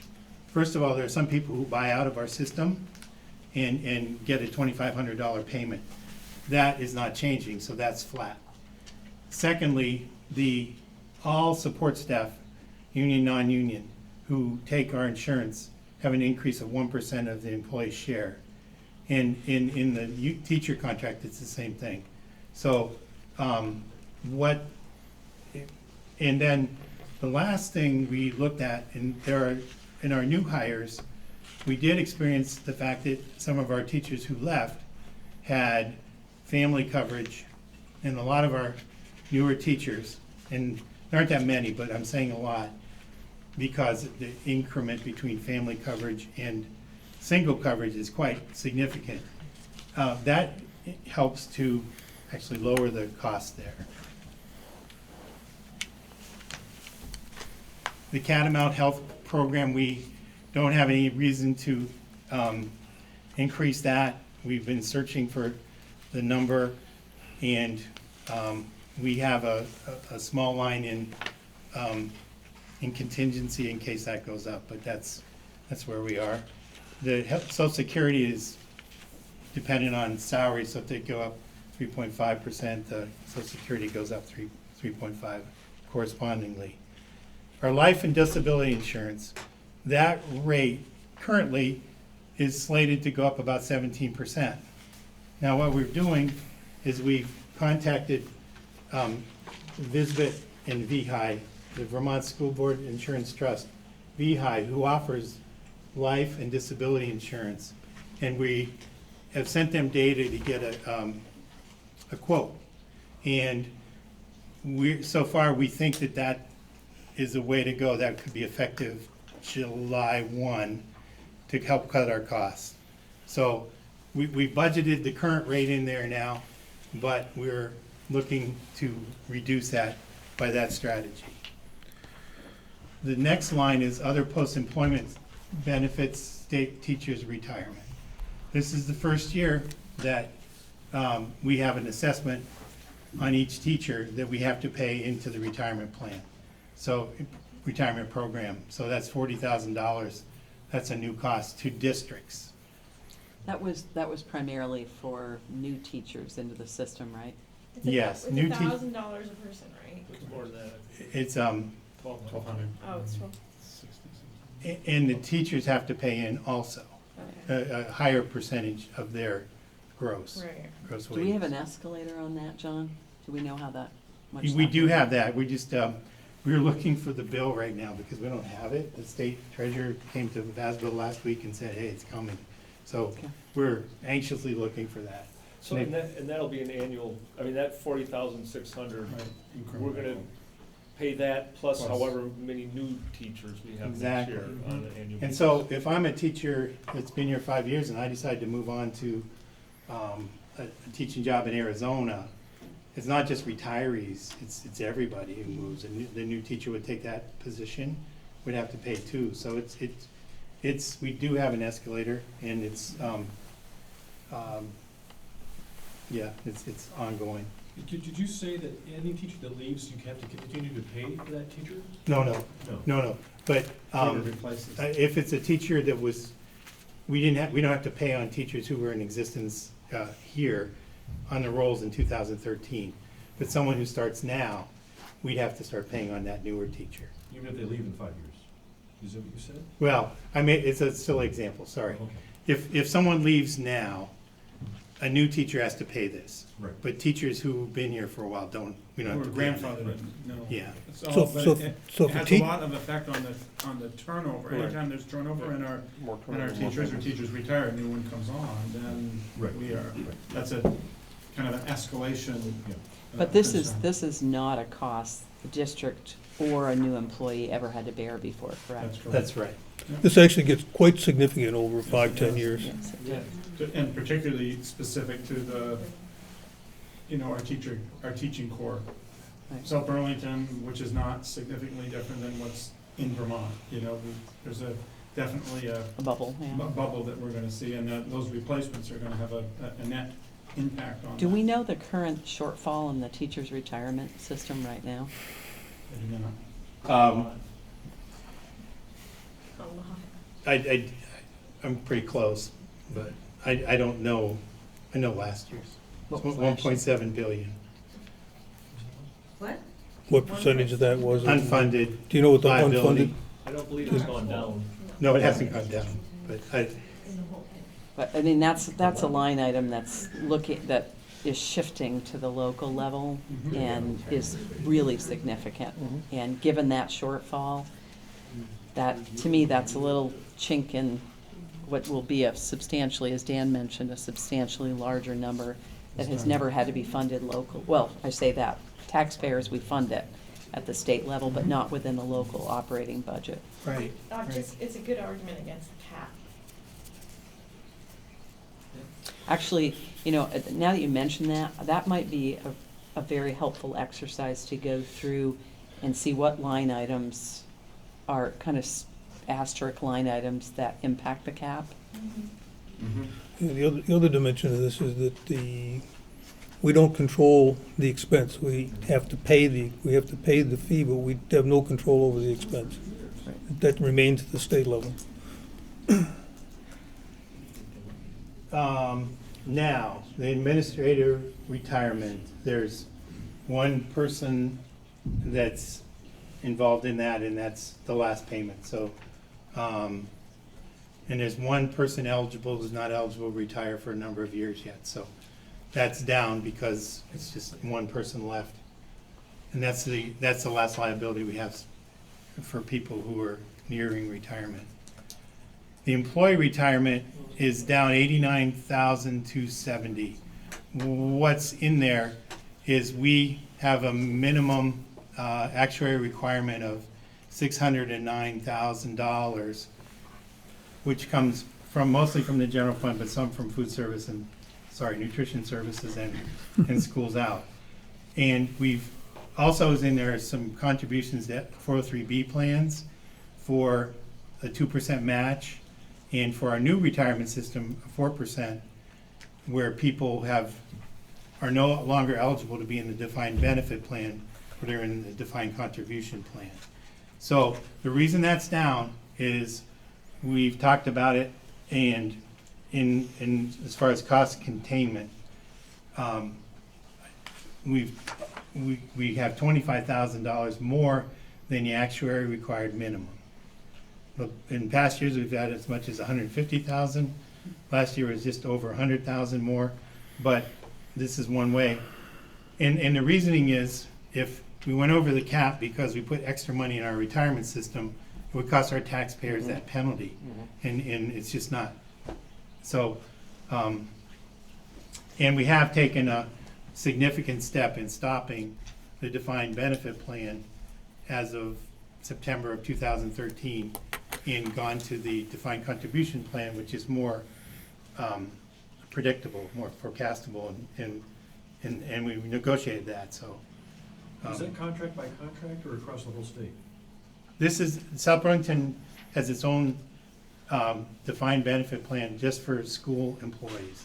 Oh, for staff, not to, oh, okay, thank you. Yes, school staff. So at that level, incremental level, what percentage of funding does that bring the retirement to? Well, we just got our actuary report. I saw the transmittal letter, but I didn't see the report. But we went from 80% funding last year to 76% funding. So it won't help, but the main reason for the decrease was the investment return in the last year was 3% versus 16% the year before. So it's a factor that won't help. I'll say that much. Is that something we should be thinking of in terms of incurred liabilities? Should we think about presenting that as an issue to exclude from the cap? If you're thinking about retirement in general, that might be a category. We're a bit unique there because there's only one or two other school districts that have a retirement plan. Every other district is in the state VEMR's, Vermont Municipal Employees Retirement System. Okay. Workers' compensation is up. We're in the Vermont School Board's Insurance Trust, and we had some significant injuries in 2013 that are playing themselves out in higher rates for us. So that's what that is. Unemployment compensation hit a peak during the recession, and the costs were up in 2016, but now they've kind of stabilized. And we think that $30,000 will handle that. I know the rates are down. And once again, that comes through VISBA, I believe, yes. I hate to do this, but it just is along the lines of what Elizabeth was talking about. If we're gonna flag things as far as, should this be included for the cap, back in salaries, and you're not gonna find on this piece of paper here, but is any of this going towards guidance counselor or like towards Howard Center personnel who are providing social services as opposed to educational services? Can that be pulled out if you're on, maybe it's not salaries, maybe it's elsewhere on here. You're gonna see it in some of the staffing allocation information, and I think Okay. we shouldn't lose track of it. Right, because That's definitely, that should be flagged. when we as look at part. FTEs and we look at how that's happening and what's happening as a result, part of that is connected to the kind of our clinicians that we have and some of the things we're doing in that regard. So I think it's a part of a conversation we should remember here. Okay, thanks. Dental insurance is up 4.6%. This is, again, we're with Blue Cross on this now. We are looking at VHI's 5 plans to see which matches our coverage and have information out there that if we would change, it would be effective a year from now, January 1, 2017. We have some unique issues in our plan, orthodontic care and implants, but they have 5 options, and they're looking at our database now. Dental insurance is also negotiated, so we have to get a strategy together for that, but that's our strategy for getting these costs down. However, our costs have been pretty stable over time, so that's been good. And then tuition reimbursement is pretty flat, except for one classification of employees, we saw that it wasn't being used as much, so we reduced it. If you're not using it, why budget for it? So that's where a more complete picture of the 3.25% increase lies.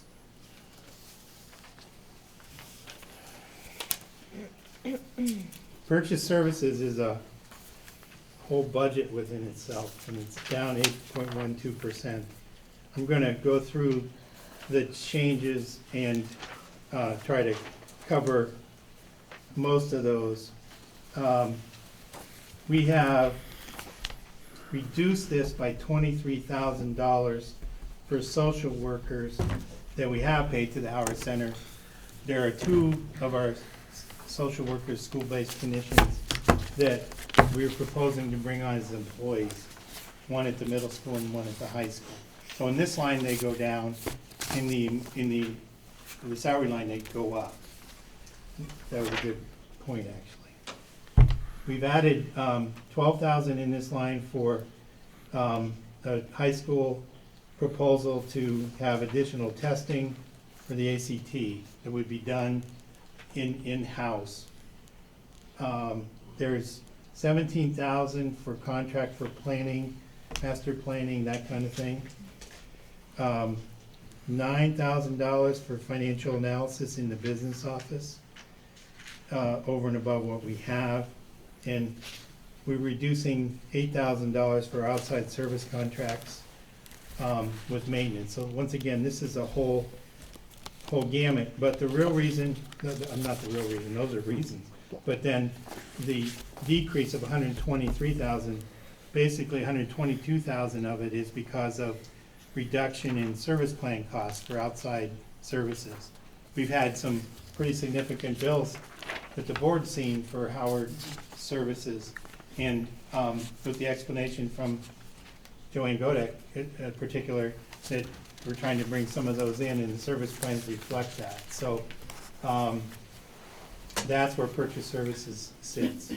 Once again, it's a very big category, so that's just a snapshot on it. Purchase technical services are, a lot of this is back room information or legal or negotiations and that kind of thing. Our benefit plan administration, mostly with future planning, we were able to cut that a little bit. Principal search services, we don't know of any need for that, but it's to leave a nominal amount in there we thought was wise. Legal services and negotiations go hand in hand. In the coming year, those two together amount to $130,000, and last year we spent $105,000, or we budgeted for $105,000, and we've been looking at the past to see what we think we should budget, and that's why there's a shift in negotiations, obviously, because contracts are expiring and need to be negotiated. But that's the thinking. Those two lines together are basically all legal services. And then audit services, we have a contract in place. We have a little bit more in there, so our auditors have come in recently to do work with our student activities to help teach our department heads. So we have just a few $1,000s in there to help have them come in. Equipment repair and maintenance. I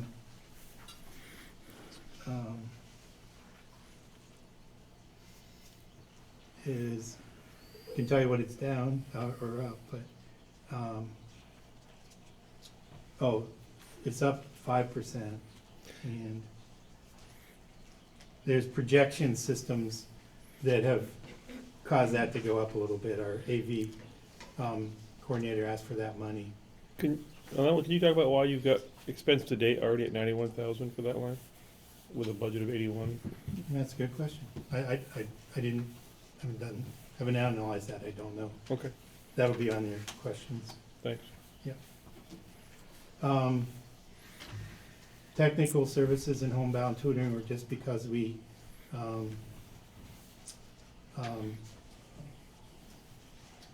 just looked on the past.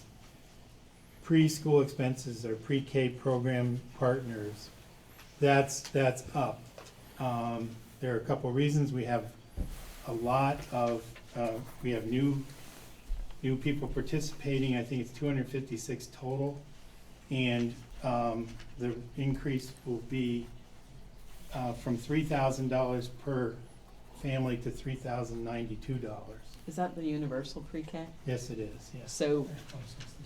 So that's, actually, that may be another one to put on the list, because it really was an unfunded state mandate that luckily we were further along than a lot of districts, but the Yes. incremental upside, you can see it there. That's right. But how much revenue You're gonna see the revenue on. Yeah. counts for that, because it, yeah. So you looked to offset on the revenue Yeah, side? We also have a contract with an outside source to help us, I guess, manage it, we'd say, monitor it, and we're looking to cut that. We've talked with them already. Purchase property services are, let's see, move them around, sorry.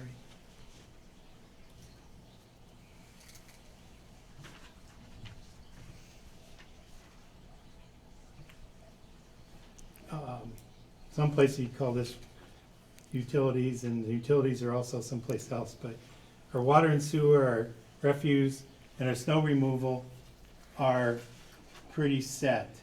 We have an outside contract for snow removal that, for our elementary schools and the bus area, and we have our guys, our employees, meaning doing the main campus. We set up a budget to see if it was a bad winter. This reflects a bad winter.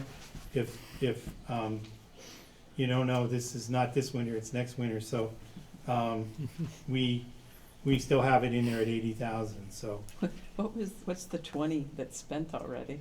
well, we have that 6-month contract. It's a 6-month contract with all seasons. Yeah. So And we don't, if there's no snow, we still pay, right? yes. Yeah, And you know, over the years, we've analyzed that, and we made out like bandits some year, and some years we don't, you know. Depending on the snow, sometimes when it snows so bad. I can't take any more now, thank We're you. gonna make out like bandits this year. Well, our guys aren't working any overtime, let's put it that way. So. Plant repair services, this is a big one. This is where our projects have traditionally been, and we can't cut it out completely because the idea is to bond for bigger projects.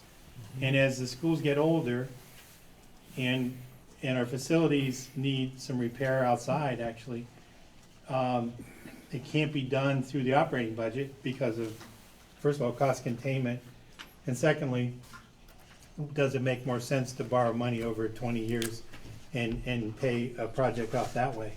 So $313,000 is what we're deleting from that, and the rationale of leaving money in there of $205,000 is simply $50,000 at the two big schools here, $30,000 at Chamberlain, Orchard, and Marcotte, and then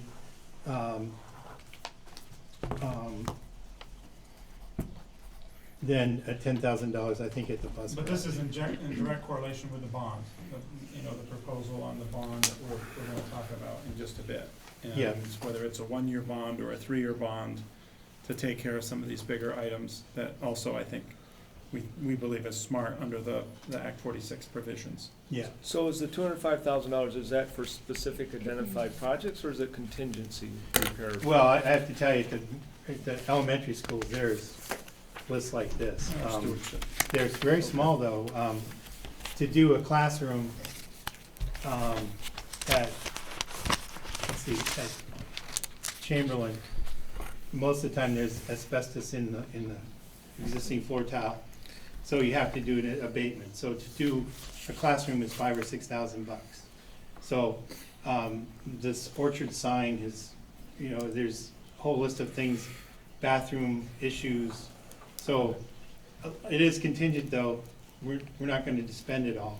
But they're identified. Yes. In other words, this isn't. It's any not kind like of just a contingency. placeholder. We Right, have okay. things that It's not are necessarily all working. earmarked specifically yet, but there are No. a lot of things, okay. It's- But, John, a quick question on that Yeah. is, when we look at the top level budget of 2.16%, Yes. are we kind of understating that if we were not recommending a bond strategy? Oh, by- definitely. By 200 or 300. So Yes. I think Correct. we need to be clear with the community that we're recommending a financing strategy for capital improvements. Yep. That if we're to lay it in the operating budget, it would have a certain impact. Mhm. But if we, because of the Act 46 46. implications, we're recommending a strategy that Yeah. looks at, a low-cost bond Yep. approach. So, Entirely right. and will that mean that there'll be a budget vote and a bond vote? Correct. We have ballot language, it's just actually in the back of your, some ballot language that we're gonna need to come up with. It will be ballot language specific to just the budget, and then ballot language specific to the bond vote. And, and then what's in that, and we're unsure of the direction that you might want us to go, based on whether it's a one-year bond for some of these first pieces, or a 3-year, given kind of the feedback that you all have coming from the community. And then,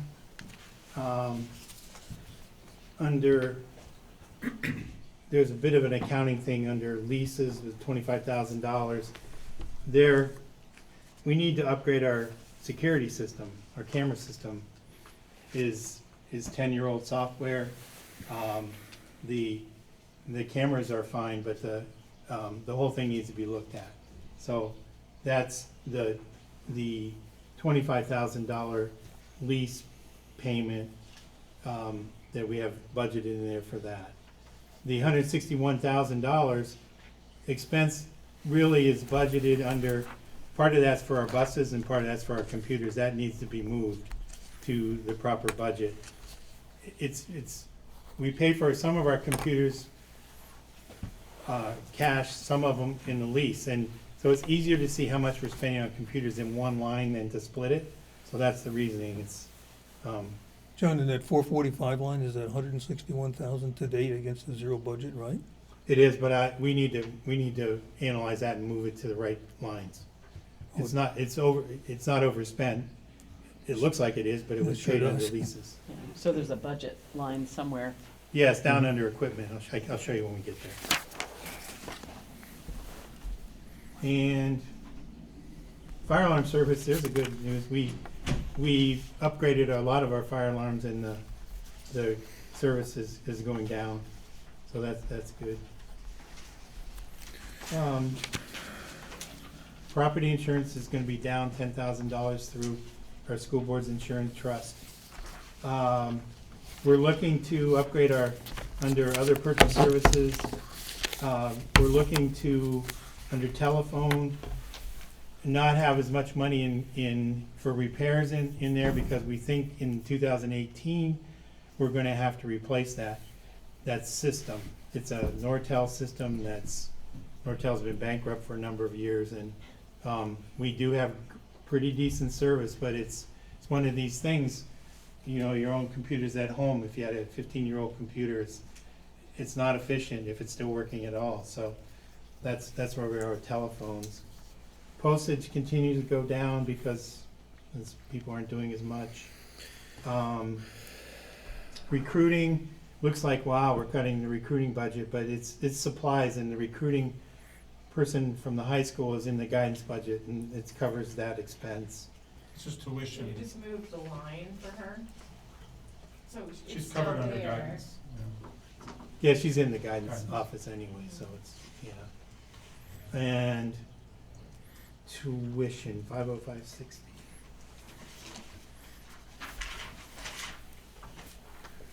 Is that for special education services? Is that what- Yes, it is. IEP service plans call for more placements this year, yeah. So I know you're gonna get us more detail on the prediction for the rest of the year, but 2016 to date seems pretty low for what was budgeted. Sure For does, tuition. yeah.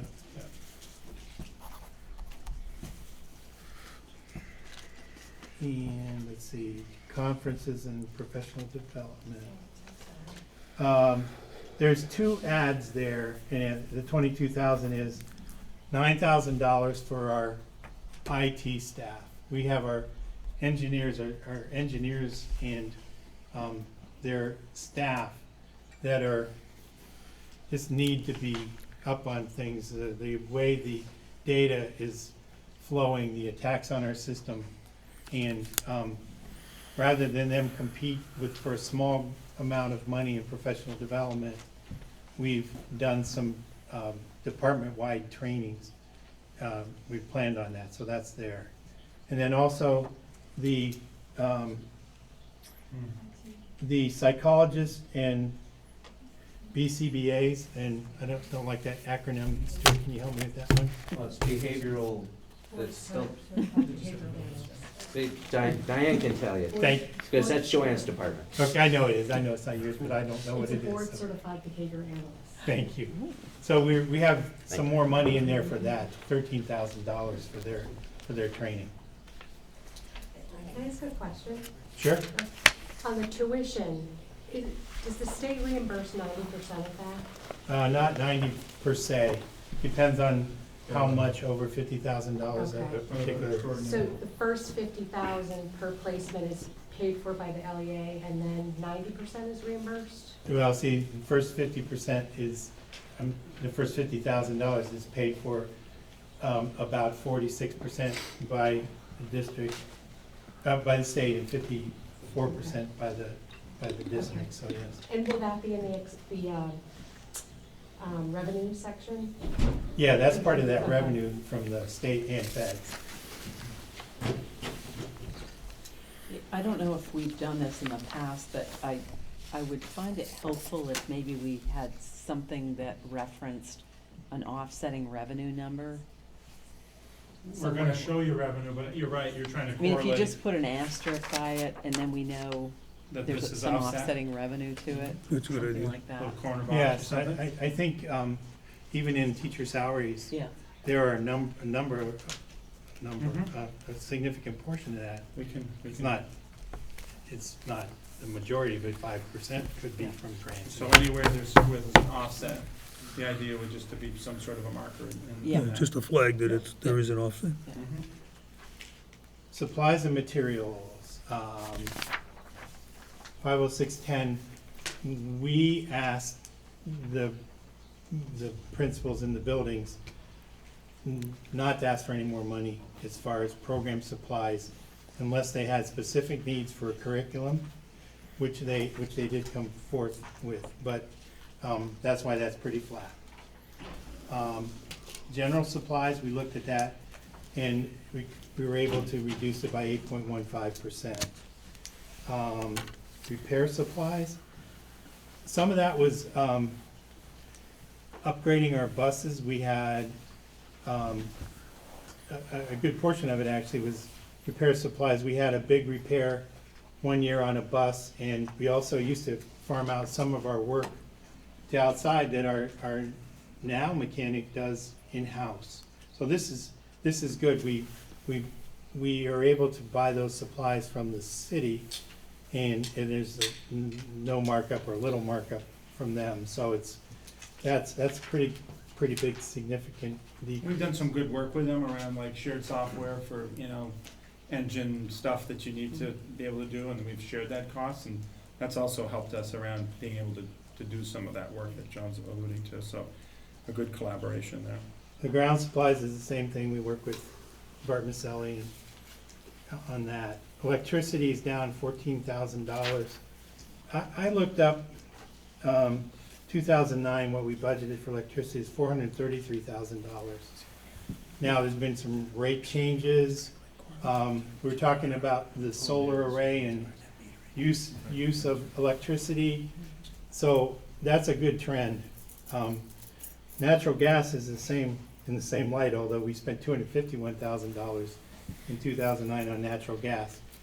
There's been a whole change in the rate structure for natural gas, and we've had these mild winters, so there's reasons for it.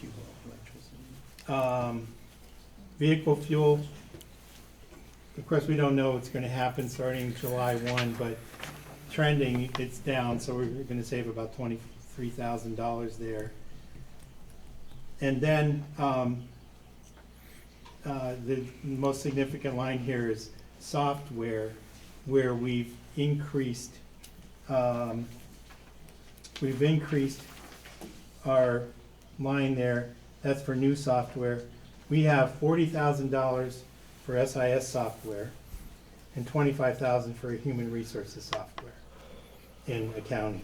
The $40,000 is in addition to the $40,000 that we have this year, and that you got to update. I think last meeting. The RFP that we have out on that. The accounting software, as much as it pains me and especially our HR director, there's still no statewide chart of accounts, and the state has recommended that we don't make an investment in accounting software because you're going to have to change the basis of the accounting software for a new chart of accounts. So we're holding on that. We have funds that we didn't spend this year yet on the accounting software, $25,000, and next year we're putting that in again. We don't want to be foolish and have that opportunity go away from us, because there's a need, there's a real need, but we might not be able to pull that trigger. So anyway, I just want to let you know that that's in there, and we may not be using it. David, have we ever done, I know I see these items, they can be big ticket items sporadically, but have we ever done a software audit? Like all of the software that we run? And kind of when it's expiring and when it's due to be I don't know, renewed? I think audit might be a little strong, but our IT folks, particularly our Steve Walker, everything that runs on our system, they've done a detailed analysis and have made recommendations on when we need to be doing things. In fact, the 23rd of December, I can tell you now, you won't be able to do email because there's an upgrade going on, for instance. So we have done that. I mean, I think we as a district are trying to work collaboratively. We've sent out information to the agency saying, hey, we're looking at student information. Is there anyone else doing? Do we have to go this alone? I guess there was a software line, if we were to consolidate all of our current software assets and potential investments, my guess is it'd be a pretty significant line item. No question. One with a limited lifetime too. Is that like a stewardship plan for software? I wonder, I don't know. Well, a couple things. I didn't have a chance to print it out, but there is a detailed list of all these agreements, and then we need to put in when they started and who's using them and that kind of thing. So the data It is consistent with kind of our stewardship piece that Steve Walker's put together. That said, I don't know that we've done like some totaling or looking at that. But Elizabeth, these are long-term questions because, software's not the same as it used to be under the app kind of system of the world. Right. But for example, we're a Microsoft school, but we're doing more and more things with Google. So in the next couple of years, we have to decide whether we're going to continue with Microsoft, which means a number of things, including a new server. So it's not just about software. Yeah. So all those things we're looking at continually, because that could be a significant savings for the district. But can we get our job done? Can we do the education we want to do if we don't have access to Excel, or how much access to Excel? Yeah, I mean, those are the questions. We've got hardware that runs the software, and so that we've got these questions around, To Martin's comment, though, I think it begs for the equivalent of a stewardship plan for IT. Yeah, again, I don't, we don't have it in the stewardship plan. Steve Walker has it They in did? the form, but, you know, we haven't done a pull-out audit, you know, on that. But certainly we know, we try to stay ahead. We don't let software expire and then say, oops. We're getting there. Classroom furniture replacement used to be buried in small equipment, so we've taken it out. There's two ways we're going with this. One, we don't want to be in a position where chairs here are dangerous, where they're in a position of falling apart or cutting someone, and so there's $14,000 that our head custodian goes around and meets with principals and say, here's what I think we need to do. There's going to be, in our stewardship plan, in 2 years, there's a provision that we start replacing furniture with modern furniture. We've done that on a sporadic basis in the science or math wing, where the math head said, look, I'm going to not spend my supplies this year. We're going to make these tables and new chairs that are fitting of a high school kid, not a desk that's pretty old. So, but we have this earmark, and it's better for you to see what we're doing there. Small equipment, then it's reduced, but it's simply mostly because we moved that over to classroom equipment. For computers, this is everything in here. It was student and teacher computers, and not the like office equipment. But this year, it's up because I've included the business office computers are all set to be replaced, and I don't remember the details, but there's 1 or 2 in the superintendent's office and that kind of thing. So the line item's up, but we're sticking to our plan, our IT plan. We provide more detail at the next meeting on that. And then equipment, this is where our line, $160,000 from leases should be moved to this line. And since I hadn't checked it beforehand, it looks like we're okay, because we pay those leases all at once up front. So, do you remember, you know what I'm talking about? So, but it's down next year because we bought 3 buses this year, and next year the plan only calls for 1, so we're sticking to that protocol. The last area, the big line is contingency, and for the budget, there are lines for adding a teacher, adding some instructional staff in case we have an enrollment issue. That's still in there. There's a little bit of money for our Affordable Care Act liabilities. Right now we had $40,000 in there, and my office is working on that, the IRS filing and all that has to go with that, and monitoring hours, because there are people whom we may need to cover that their contracts don't call for it. So there's contingency there. There's also a little bit of contingency for facilities, I think 25,000 in there. Usually there's a lot more. And then, So the contingency, it sounds like you've identified the contingencies already. I mean, is there any more buffer beyond that? It sounds like you've kind of identified exposure of up to $194,000. What about the unknown unknowns? no, I mean, we've been able to count on increased enrollment from tuition kids in the past. We might be at our limit now. But no, in order to make a budget work that's tight, this is one area where you don't overstate things. So, What happens if we have an elevator issue or something of Mhm. that magnitude is what? Well, question if you remember, here's what we did. Here's what would happen in 2013 when the main elevator, the only elevator here, broke down, and we had to reprogram for 2 months. Right.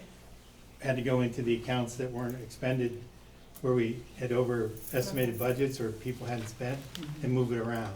So if we come up with something huge, well, it's an issue.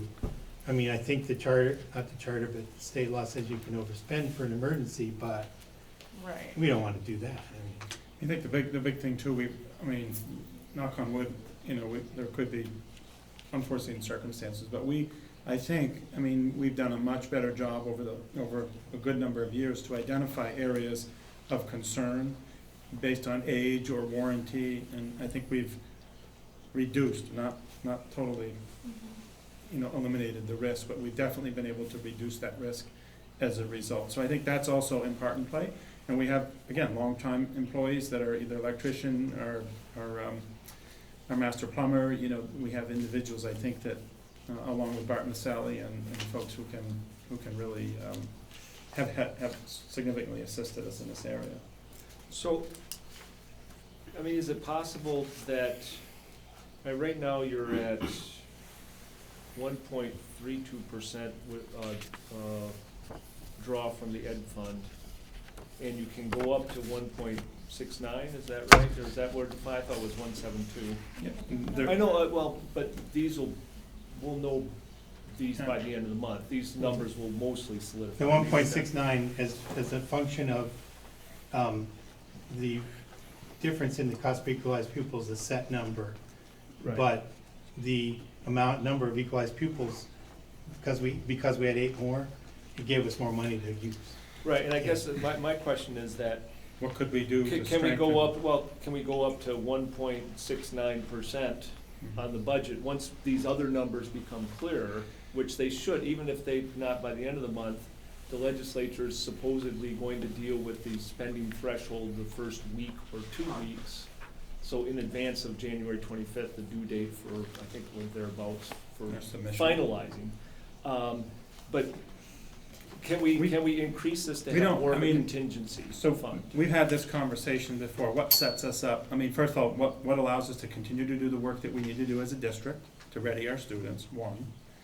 2, given the kind of the financial future under Act 46, which I know is changing, but what prepares us for year 2 in the best way? And I think where I feel that we're well positioned to do exactly what we need to do. Yes, we have maybe some risks in here, but to keep it at the lowest possible way that we can, because that calculation will be figured in for the second year. Am I? Well, the calculation for the second year will be based on your spending of the previous year. Of this year, so we want to have that spending as close to that threshold as we can, especially if we're shortchanging ourselves in contingency. I don't know. Well, that's interesting. We've been working on the budget for a long time, but just last Sunday, week before, we hadn't received our equalized pupils. So I was in the office on Sunday, kind of sweating, because last year we had 2,400. I was using 2,375, 2,350. What were the additional costs to be to our taxpayers with the budget we were working on? So now that it's coming into play, maybe that is something we could do, or I think this is called a preliminary budget because some of those factors aren't known, but it's pretty close to a recommended budget from the administration. So if there are changes, that's a factor. Yeah, I guess if we can remain flexible up until the last minute to see what plays out, so that, again, for 2 reasons, that we can have a contingency fund that gives us a little buffer. And perhaps we can even say that if at the end of the school, that fiscal year, there's contingency funds left, we'll put $100,000 of that towards the unfunded pension liability, something like that. But I just think that we should have that kind of flexibility, because the other possibility is that the spending threshold could be delayed a year. And what that would mean, we're doing great this year, but if we are too low this year and we're cutting our contingency or things we'd like to spend some money on, we'll be hurting even more the following year and the year after that if they delay this for a year. and I don't, the additional amount we could add to the budget and still meet the 1.69% is $256,000. So, Yeah, and Martin, that amount is exactly what's gone to leases, what's gone to the bond. So if you throw the bond amount into that bottom line, it takes the change up to about 2.84. Right. And that would take it to the spending cap. So I don't disagree, we should look at sort of year 2 and year 3 potentially. But I think we have to, we're also looking at 2 years of tax increases to the community that were significant. So Over the last couple of years. yes, Yeah, but if it's gonna avoid potentially either double taxation or the choice of double taxation or cutting programming next year, I think we can explain that to the community, especially if we're coming in pretty close to 0%. Well, and I guess I think reserving the right to sort of say we're gonna earmark X, if we go to the cap and this is allowed, and it would be earmarked toward, look at it like a 2-year budget cycle, from the community standpoint versus gamesmanship with the cap this year. It's a position, because I looked at Burlington's situation and they ran a surplus, and now with the impact of cost containment, they've totally eaten up that surplus and have to look, and they've got a $2.5 million gap. Right, and thinking of it in a 2-year period would probably be of benefit to us. Especially, and the question I would propose that people think about is, what if there is no cap for this coming year? And does that change our thinking about putting more money into the pension, putting more money into the contingency, or not going the bond route? And what kind of flexibility we would need to react to that, since we're not gonna know that until the first mid-January, so. Yeah. Oh, sorry. Kathy? I can't think of a good time to ask this question, so, but you're talking about extra money and whatnot, and I'm very concerned about the fact that there's not a strong art program in the middle school, and I don't know if things changed since I spoke with Karsten a while back, but next year 8th graders won't have art at all, and this year 7th graders have art 1 quarter out of their year, and is that right? Am I saying that right? No, Or one like actually, trimester or no, whatever? actually, the art program has improved.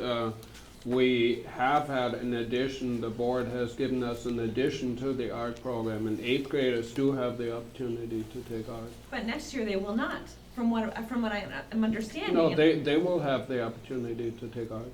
Okay, 8th so graders? Is that new from last year? I mean, that's. No. Okay, I mean, And we're gonna see There's some of been that no in the change. FTE adjustments from prior year. You'll see some of that, Kathy. okay. And because it we sounds can't- like there's maybe an opportunity for, communicating with parents around, What's what's happening. provided this year, yeah. All right, we just can't cut that, that's severely important. So, Okay, sorry. I mean, I think to leave this, I mean, I have big question marks around Act 46, where we are today, where we'll be next year. And I think that's a real problematic way to do our work, because I understand what you're saying. But to John's point on a Sunday when he came in looking at equalized pupils and the factors that are there, we kind of, we need to be able to do some of that, but there's enough question marks that I hope that we can get some additional feedback around looking at that more thoroughly. So we're going to go on, we're going to talk a little bit about FTE, and we've tried to provide you with some clarity. I suspect you're going to have a fair amount of questions around this, but let us get through this. We kind of start high level, just total FTEs, then we're going to boil it down into give you some specifics by school. I'm going to tell you in some part, we're moving some things from contracted service to FTE. John alluded to, and Joanne Godak, again, if she was here talking about special ed stuff, she would talk to you about some of the benefits of those services. We've had some major turnover in some of our contracted service at the middle school and the high school, just because of the way in which these employees are really having to do their work under the Howard. Again, they're good, they're but they're not staying with us, and that's a really big problem for us, and that we get frequent turnover when those are the positions that we need relationships with kids and families. So this is the high level, looking at what was budgeted in 15, and then what was actual, and then what is currently being proposed.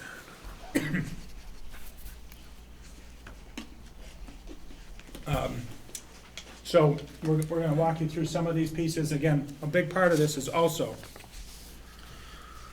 student needs.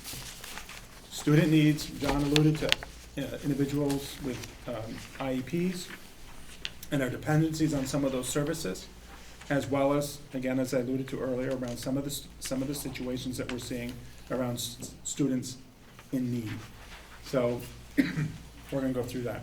I think when we're done, our staff summary, we realized was maybe a little weak in the past. So what we've done is monitoring it, what was budgeted, what is happening now, and as we sit in December, on December 16th, and proposed. And so we've color coded this a little bit. You don't see it as much there, but if there was a change in central school, we added a teacher, then we have 5 or 6 sheets that show, you can go back to central school and see that we added a teacher at the 4th grade, for instance. If, or we added instructional supervisor, we reduced one down in central under support staff. We reduced from 9.32 to 8.81. So we just want to be really transparent and make it clear, because I know that we want this to be a strength of our presentation, not a weakness. So that's what the color. We're gonna go through these front more global ones, and we'll come to the Rick Marcotte School and give you a little bit of the changes there. And, I mean, I'll just preface this by, I read ahead, sorry, David. I knew you were gonna do that, Elizabeth. Well, you know, I really struggle with the state trend, and I feel like we're contributing to this. We're basically, you're showing that we're adding 12 FTEs. 11.44. And right now, we have 8 FTE students we're up 8 FTE students. Again, I'm gonna preface that with telling you that while you can look just specifically at enrollment, you need to understand the complexity about what's going on in our society. And we are not immune to that. We have individuals that we need to care for, whether it's at the teacher level, or in some cases our services that we provide, right down to, in some cases, our paraeducators that are in need. And my fundamental question there will be, has there been a cost shift from social services into the educational system? Yep. And are we being Absolutely. required to provide services that we may not be qualified to provide? I looked at, the head count that you're talking about. I'll look out into the audience, and I think Mrs. Bugby has gone, but she was a proponent of looking at funding employees in the social services area that we were contracting out in the past, and there was always a reason not to do that, and that's shifted now. Well, and again, so to your first part, are we doing things that we perhaps other agencies should be doing? I think that's very much true. Maybe not 2, even just should are be we doing, but qualified to maybe do it? have been doing, Yeah. and are choosing not to do now, for whatever reason. No, and part of this is the need does exist. I think we've identified whether it's occupational therapy, physical therapy, special education, a diverse amount of needs that are within our kind of our obligation now. We're required for licensure, so it's definitely been, if you look at this as in trend data, we've definitely taken on more and more over time. I would say we're not immune to it, but I would, and again, I don't have this in pure, I know other districts have worked hard to try to minimize far below where we are. They've had staffing levels that have been much higher in many of these areas. And again, just paraeducators, so doing that paraeducator to teacher ratio has been something that we've worked hard on. But we're not immune to some of the issues that we're seeing. I mean, I've asked those questions. Why are we why do we need to add those staff? And there's strong, supportive stories and data that's behind that. And so, again, we alluded to some of this, from the Howard Center to employee. That's in part some of that as well. We're seeing, you've seen some of those more recent bills, and we're trying to get, we're trying to be proactive in that area.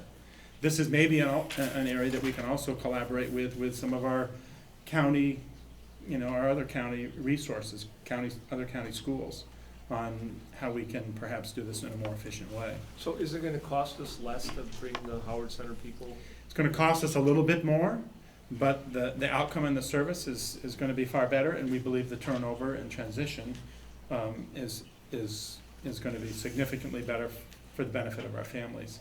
Stuart, you wanna add something? I do. Carson was saying the other day, I mean, in the 6 years he's been here, there's been 4, people contracted from Howard. In the years that I've been here, there's another 5. Every one of them was excellent. In place that we did, the high school hired the SAP counselor. Many years ago, we still have that same SAP counselor. And we used to contract that out, and one of the reasons we stopped is that every 6 months, we had a different SAP counselor at the high school. So at both the high school and the middle school, where there has been this turnover among the clinicians, and these are people who work with families and kids who already are at, so yes, it adds to our FTE and a little bit to our cost, but I think that our value for money will go up a great deal. And so we looked at a lot of that kind of stuff in this budget. And we aren't doing that across the district. We're doing it at the places that we've seen the most significant turnover, which has been the high school and the middle school. And we will see, well, again, this is the proposal, but our hope would be that we would be able to analyze that more thoroughly for those transitions to go down. Somehow we need to get our arms around what this trend is and what it's costing us, and whether it's really contributing to the quality of the education that we're providing. I'm not following you, I guess. Well, my sense is that we once had a school system that had none of this social services stuff in it. Let me be simple-minded about it, okay? We did. And now we're moving to a thing where the school district expected to become competent and professional in social services, okay? There's been a change in the mission. I don't think that's appreciated. Is that in the at the world. expense of instructional time? Because what I hear is always framed in the ensuring that kids are available to learn. That's the focus of some of the social services. Yeah. So the question is our primary mission instructional? And if we're experiencing this, then all districts are probably experiencing, and is this an issue that should be raised to the state level? Absolutely, and I don't think, I think we've done some of that, whether it's talking about early childhood education, the need for proactive service, and helping to ensure that, our kids that are maturing before their 5th birthday have the right kind of developmental assets that are being provided. And unfortunately, what we've seen is a trend over time where we're receiving more and more children into our care at age 5, or in some cases pre-K, that are in need of significant services. And this is a trend that we've seen continue. And Don't we get money for those kids that are in need of services? Don't we get state money or well, we federal do, money? and that's part of the revenue side, but we still have to provide the service. So even again, some of the staff, again, to Elizabeth's point, you could put a checkbox in the corner that there's an offsetting revenue, because you do get money back, on some of those students that are eligible. But the bottom line is, we're definitely seeing this trend. We would like to see that as low as possible. I'd like to see, when you talk about least restrictive environment or universal design and instruction, when you have kids that are able to attend and participate, it's a much more of an improved environment for instruction when you have a teacher that can really run that without having to coordinate with 2 or 3 other adults that might be in the classroom or supporting that student.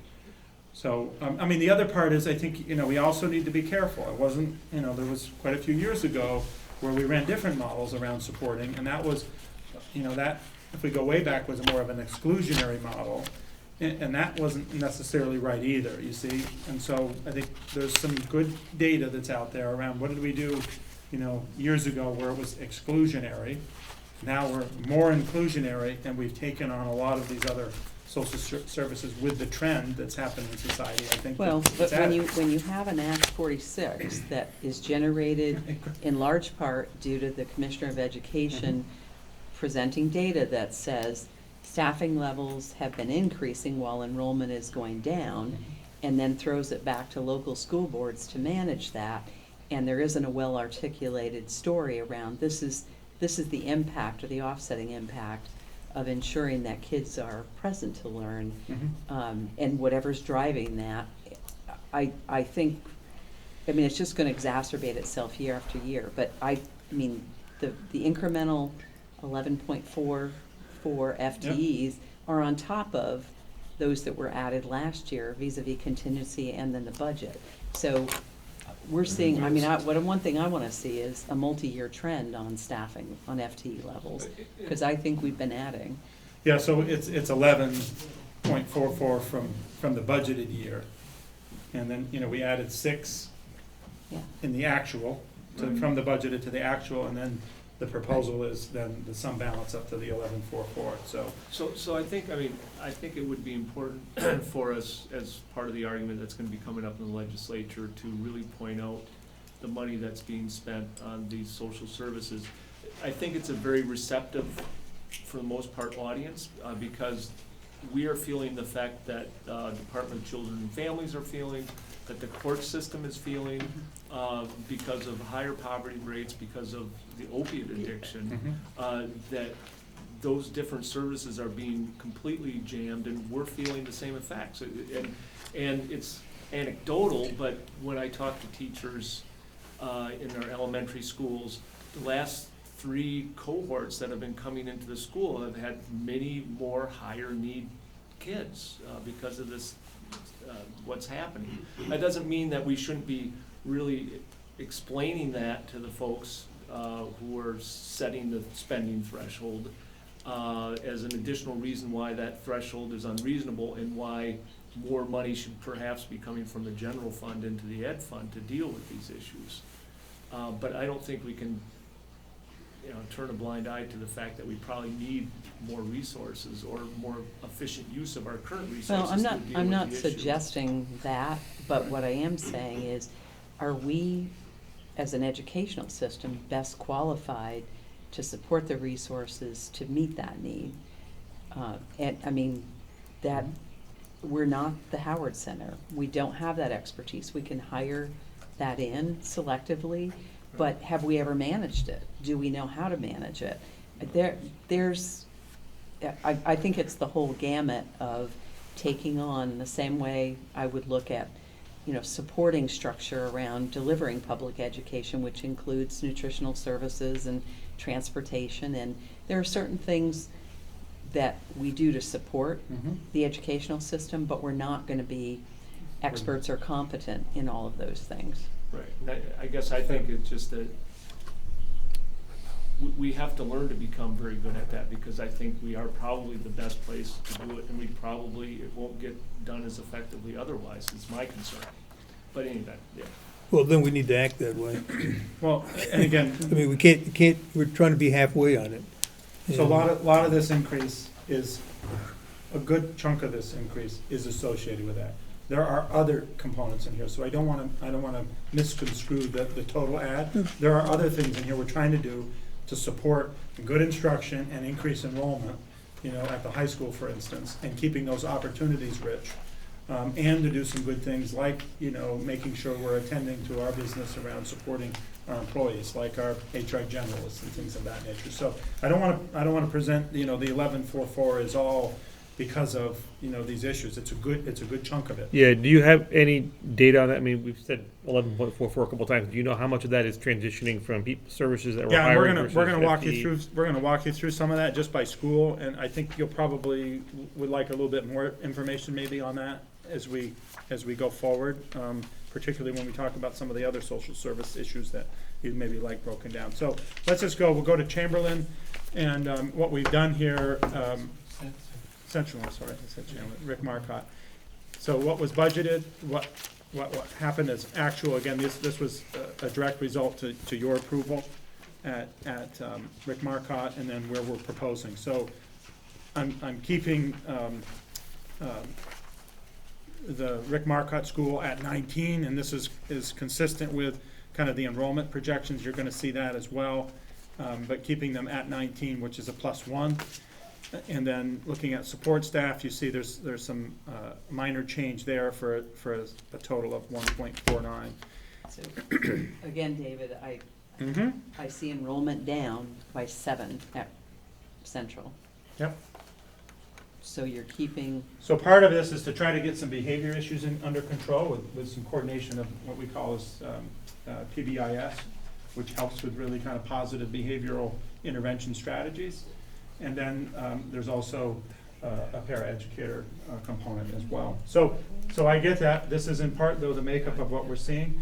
And I would say even like at this school, where enrollment is going to be down currently this year, I mean, I have administrators that are tapped, you know, based on student environment. I won't be too specific about that, but, you know, I know Carson's day is pretty much has been taken up with some pretty significant related issues and matters in the school. So it's even a one student different. Chamberlain, I'm suggesting a reduction there based on enrollment. Again, this is always a difficult area. Their N numbers are pretty small, and so it's difficult, but it's a reduction, and I suspect it will be at the kindergarten level. Can you just tell us what technology alumni is? That's on every one of these. Yeah, so technology, we also have alumni, so the alumni office. Oh. So it's part of a subcategory that's consistent with what's been in your budget book or what's Okay. in the We budget just book. took the I thought it was one major thing. category on the first, and there's no alumni person at Chamberlain, but. Right, But just to okay. try to be consistent with the book that follows. So again, they're a plus 1.83 as a result. And with that one, there's, I mean, 2 of the FTEs are for special education, and that's an area that we, You get paid back.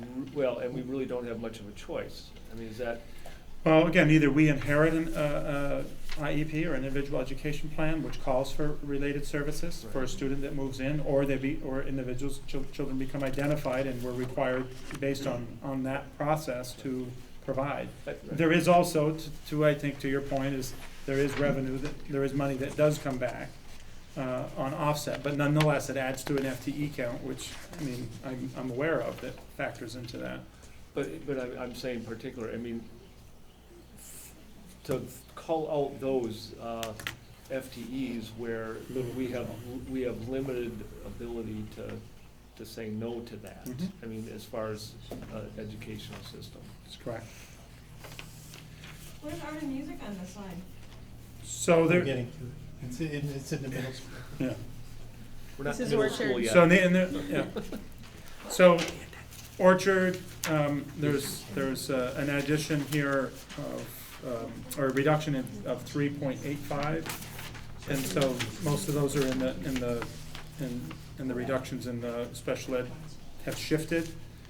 And again, you'll see this in the district side of the plus. and enrollment's down 10 here. Yep. Can I ask about the PBIS coordinator, that is a half-time position, is that just for Central? No, That- see, the other 2 schools already have PBIS. And Central does not? Does not. Got it. Right, and they're really wanting to move to that. Again, this is a lot of the work that's happened actually under Stuart's leadership around curriculum coordination and similar systems as they all come here. And so administratively, that's an area that we really wanted to see improve. I support that. FHTMS, again, you see they're down 0.95. Again, enrollment is down a bit there too. Again, we have 3 classes that migrate over to this school, so a lot of that is contingent upon the incoming 6th grade. SBHS enrollment, for them, particularly with Could you hold 1 second, David? Yep. I have, oh, I see, enrollment's down like 23, is that right? and It's 21. 21, I think, at middle school. Does that include the school choice and tuition? The 7, yeah, there's 7. I was looking at the middle school. Well, there's tuition at middle school now too, right? Right. 7 students. Yeah, 7 students from North Hero. That don't have North Hero, right. There's a sheet that is at your place that has enrollment, tuition students, Yeah. school choice, and then E-plus pupils. So that's that might be helpful. I have it earlier. Yes, but does it, Just a quick look for questions, that's all. my question was, when you quote Yeah. the population at a school, is it inclusive of the non-resident students? It's inclusive of school choice, but the tuition are listed separately, but the counts at the top include everybody. Yeah, when we get to the high school enrollment on page, let's see, yeah, page 27, 28 probably is the high school.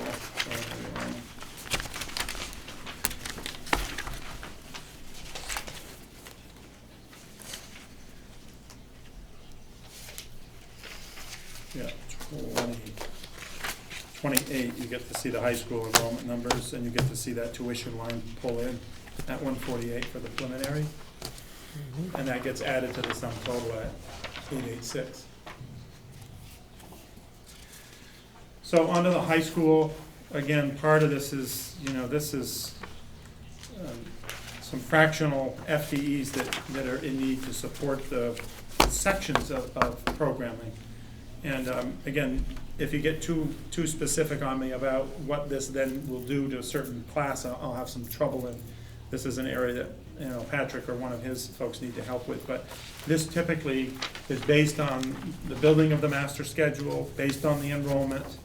And again, we've made some changes to that, which you see as a result of those enrollment increases, particularly from the islands in Georgia. You see where art, and again, we've added some here proposed in world language, and we did not, John, is that true? The .2 FTE Spanish post AP is not pulling in there, right? It is pulling in there right now. Says it's added. Yeah, so right now it is in there, and this is an area that I've. Well, I had a good talk with Pat, and we can talk more about it, because actually we're looking at world language in a little different way in terms of whether we will even provide AP versus really 5th and 6th year world language. This is a preliminary, and again, this may be in revision 2, something that we talk more about. Page 21, continuing. And some of these are related shifts from the district. We try to indicate that where the actual service is really a district-supported service. You see that change that was in the district to the high school.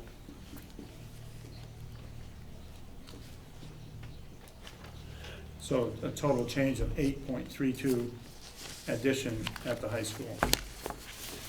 District, on page 22,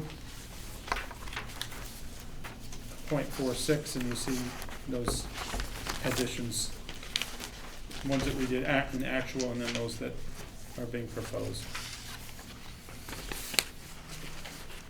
And again, some of this starts to pull in the OT needs that you see, behavior analysts. Again, we do have some of those things that we've communicated to you earlier. HR generalists. So I'm sure I'm going over. Let me move on to kind of the FTE count in the classroom side. And I know that you likely have other questions, and I'm happy to have those, come back to you on those. Again, this is I have a sheet that's been running for quite some time. Actually, John Everett created it way back. This is just showing you really a 3-year view, but this is also takes into account the demographer work. And we previously used Bill Smith, we used Ben McGibbon, and so we pull a lot of the demographic data based on line births for kindergarten. I will tell you that my success in the kindergarten arena is problematic, but this is what's there. So at Central School, I'm proposing, as I said earlier, the 19. The 52 is, again, I think, an appropriate number on the kindergarten number, and then you can see accordingly the numbers that are associated with kind of theirs. We're moving the class, the K-5 average there up a tad over the current, but not much, from 18.7 to 18.9. Last year was 19.1. So again, reasonable. I think this is also where you pay attention to the policy guidelines that I provided you as well, but for us to try to stay within those reasonable ranges. And they move on to Chamberlain. Chamberlain is where I proposed the reduction in the classroom teacher. Again, this kindergarten number is always a tough number. You know, that 35 and its divisor is hard, whether it's by 2 or then by 3. And that 17, if this 35 climbs a little bit more like it did this current year at 44, you know, it's tough for 2, kind of small for 3.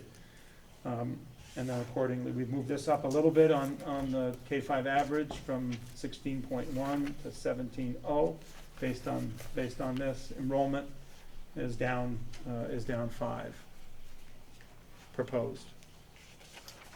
Orchard,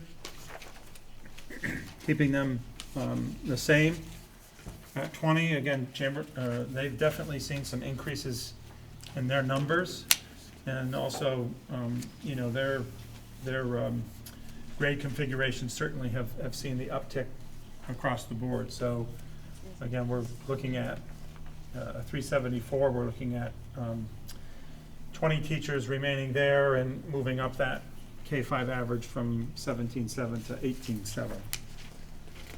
So what's the chances of getting an outcry on going from 4 to 3 teachers with the current kindergarten cohort as they go into first grade? I mean, at Orchard. Orchard.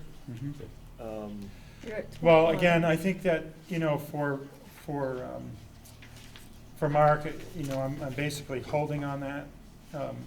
Again, the 65 is, you know, I think a high average probably.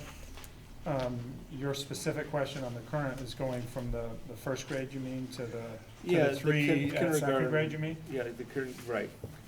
And I guess I would assume that, does this in part reflect the teachers and Mark's evaluation or judgment as far as that cohort and whether he can get away with 3 classes of 21 with that particular cohort? I mean, part of this Not is high-need students, part of et this is cetera? 20 classroom teachers and placeholder. It may be that based on the kindergarten enrollment and other pieces, it may be shifts that might need to happen. He may move that a little bit. Okay. But I have a hard time obviously moving the 65 students down to 3, you know, and the K. I think he's got to remain 4 there, and where he may move that other 4th teacher based on that higher number in 4th grade at 73 is an area. So. And then elementary, just the district across the board. This is where it highlights, you know, the opportunities that are often available here at the middle school at, you know, the kind of 8 core teachers per grade. You can see definitely, you know, we only have 2 grades that really are able to maintain at 8 core teachers and not, you know, versus the others at 9. And a lot of that's based on the N size, just in the way it's distributed across the district.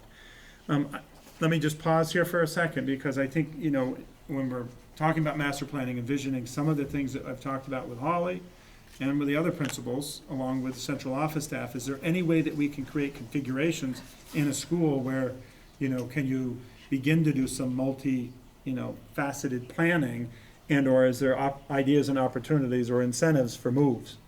And when I say moves, you know, is there any way that we could have some students come from another school so that it would help us with tuition, or incentivizing in some way that to happen? Currently, as you know, we've had choice open under No Child Left Behind. We thought it was going to end this year. It did not. It is going to end next year based on the reauthorization. But that did not help us. You know, that actually hurt us in many ways because the end numbers dropped a little and increased in the other place. It didn't really help us because it was only to one school. We're going to continue to talk about ways in which we can do this. This is definitely connected to master planning and visioning and continued conversation around how we could help when we have these numbers in the way in which they're currently, our city is currently zoned for pickup. Moving on to middle school, again, looking at their numbers, again, they're down.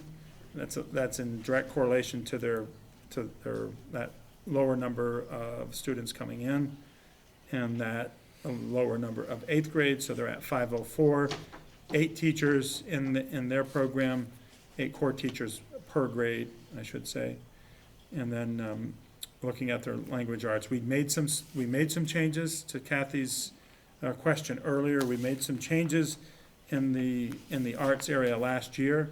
That put some additions into art and what was that? Music, to allow for some additions to the music and art to happen as a result of their changed schedule. They created, what is it called, Stuart? I-Time, which allowed for some more opportunities for kids. But as a result of doing that based on their staggered schedule, it actually took away some time for art, and so that was an add, and that remains in here as well. At the high school, their enrollment, as I said earlier, is that has our tuition students and each of our own SB's group coming. So we're at 886. We're up there, but again, we're very conscious of the tuition issue, and that's a liability we understand that can come and go. I don't have those numbers. The student per core teacher are cut off. Sorry about that. Let's now go on to, so, and again, I suspect you have other questions, which I think some digestion period and further reflection, you'll come back to me on some of these. Let's move on to the bonding discussion, and I think, one of the things that both John and I and other administrators are wondering is, given the climate, we're really wanting to talk more thoroughly about whether a 3-year bond or a single-year bond is which way to go. Currently, we think under Act 46 and the provisions, we think it's smart. We think it's also smart, given our bonded debt, that it's gone down. It seems to be, we're well positioned. We've talked about this before. We've talked about a debt reserve account in the past. So I think we're well positioned to begin this. It's the question of whether it's a 1 or a 3. John, I don't know if you want to highlight any. Well, we knew it would be late when we got to this. So we did the report on November 17th, and we have it posted on the business office website. Tomorrow night, we're going to go through it in depth with the Citizen Budget Group. Ed Hockenberry and Bart Maselli will be there too. Not to hurry it along, but Dave, I want to reiterate what David said. We've identified quite a few projects that need to be done, roofs, and over a 3-year period, we talked with the bond bank. The suggestion was made, you could go to the voters once in 2017 and get authorization for the whole thing, and then issue bonds, issue only what you need in the first year, in the second year, and the third year. Some of my feedback I've heard already is, wow, $5.6 million when you're talking about consolidation is pretty high. So what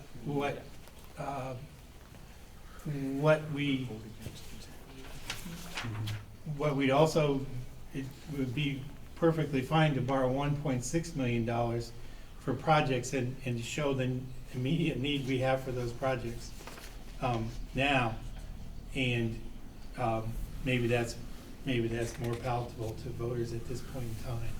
But that's kind of the circumstance. I didn't go through the whole list of the projects, but I know them from heart. The high school would be additional windows, additional bathrooms, $504,000. The athletic fields would be replace the turf field, which is the most critical thing on here as far as affecting programs. And secondly, the the track around there. The third thing is the middle school cafeteria floor has to be abated, remediated, and then replaced. The fourth thing is Orchard's driveway, which is, it just needs to be replaced. We'll embellish it. The transportation area, we've made some adjustments, paving. The building there needs work. And so that's what that dollar amount there. Then other costs are engineering, construction management, all the soft costs that go with architects, that kind of thing.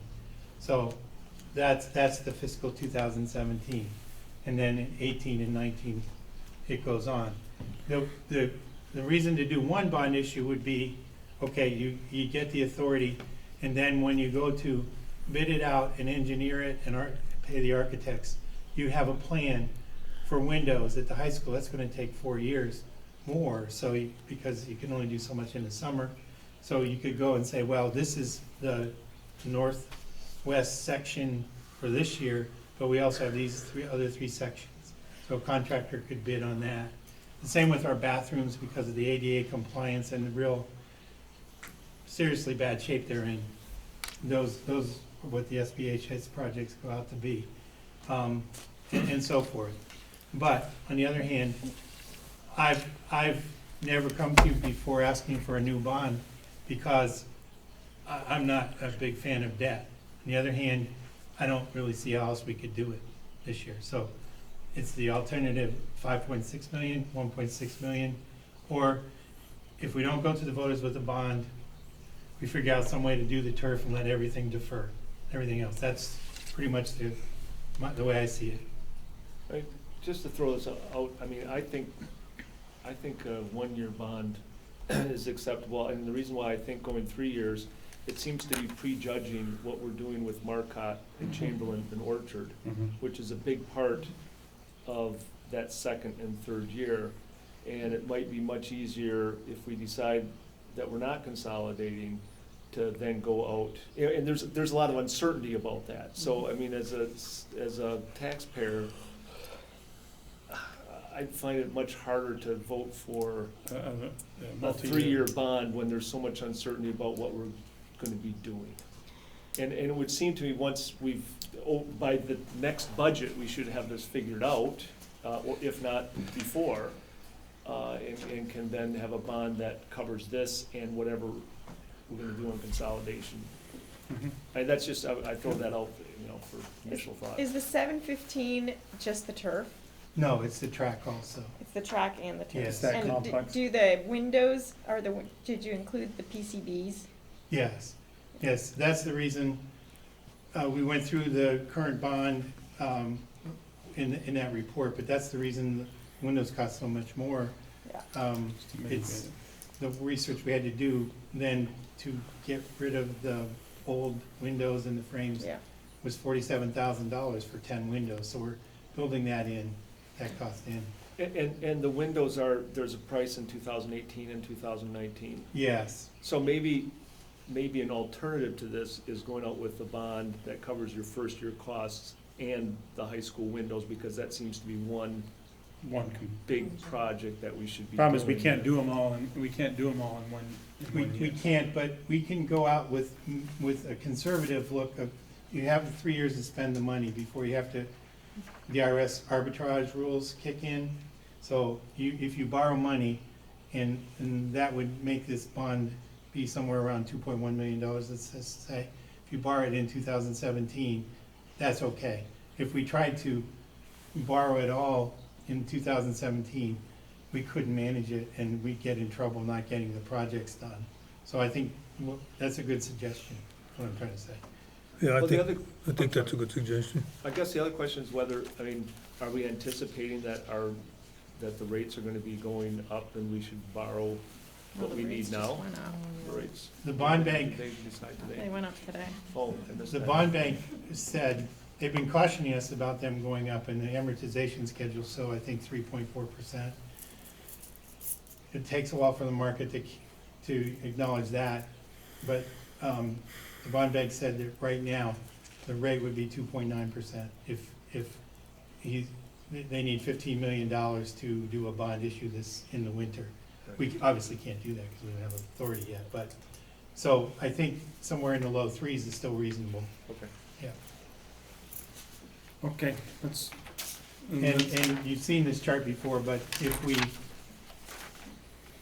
the blue is our current debt line, and then we've added these three tranches of borrowing in there, kind of reddish, green, and purple, but we'd adjust that if It was a one-year only. yes.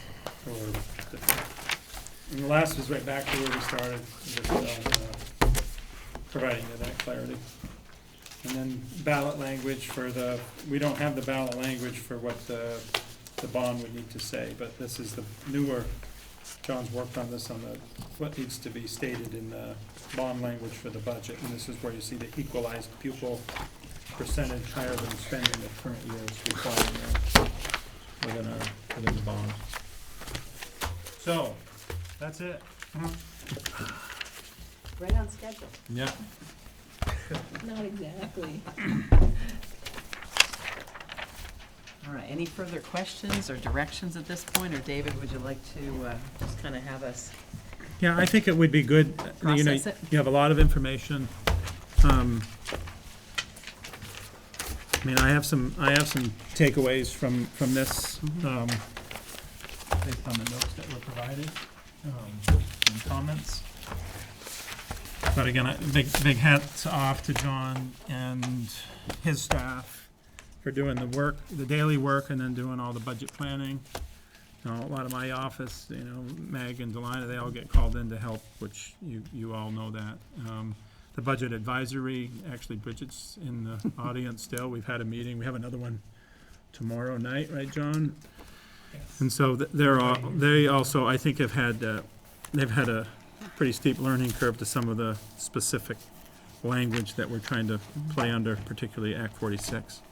So, Yeah, I will say from when the board got the budget summary, I will say from an initial sticker shock before I actually focused in on the number, I was very pleasantly surprised, and I think that's a real tribute to the hard work that started many, many months ago. So thank you, John. Thank you, David. mhm. You're welcome. When a certain legislator called me and said there was going to be a cost containment cap, and I said, well, we did that number last year, maybe we can do it this year. I remember that every day as we were planning. So. The only reason I voted for that is your assurances, John. All So right. item 12, Yeah, again, go you ahead. have the report, but I think given, Just it would be schedule good, it, we'll yeah. reschedule, but certainly you can enjoy reading it, and I'll bring her back. All right, we'll move on to agenda item 13. I think the board has received a proposed list of topics for a school board column in the other paper, and our first one was in last week. Do we have that list in front of us? Or I have the list in front of us right why don't you review those, Martin? And I think we have some proposed dates. I will say I haven't heard back specifically from Judy, as I understand her daughter is expecting or has delivered, and I'm sure she'll get back to me when she gets a minute. Yeah, this was the proposed topics through the first few months. January 7th, it would be the role of the school board member. Would allow for interested parties to get their petitions in by 1/25 for 2 seats whose terms are expiring in March. But also it will just tell people what board members do. February 4th, budget information.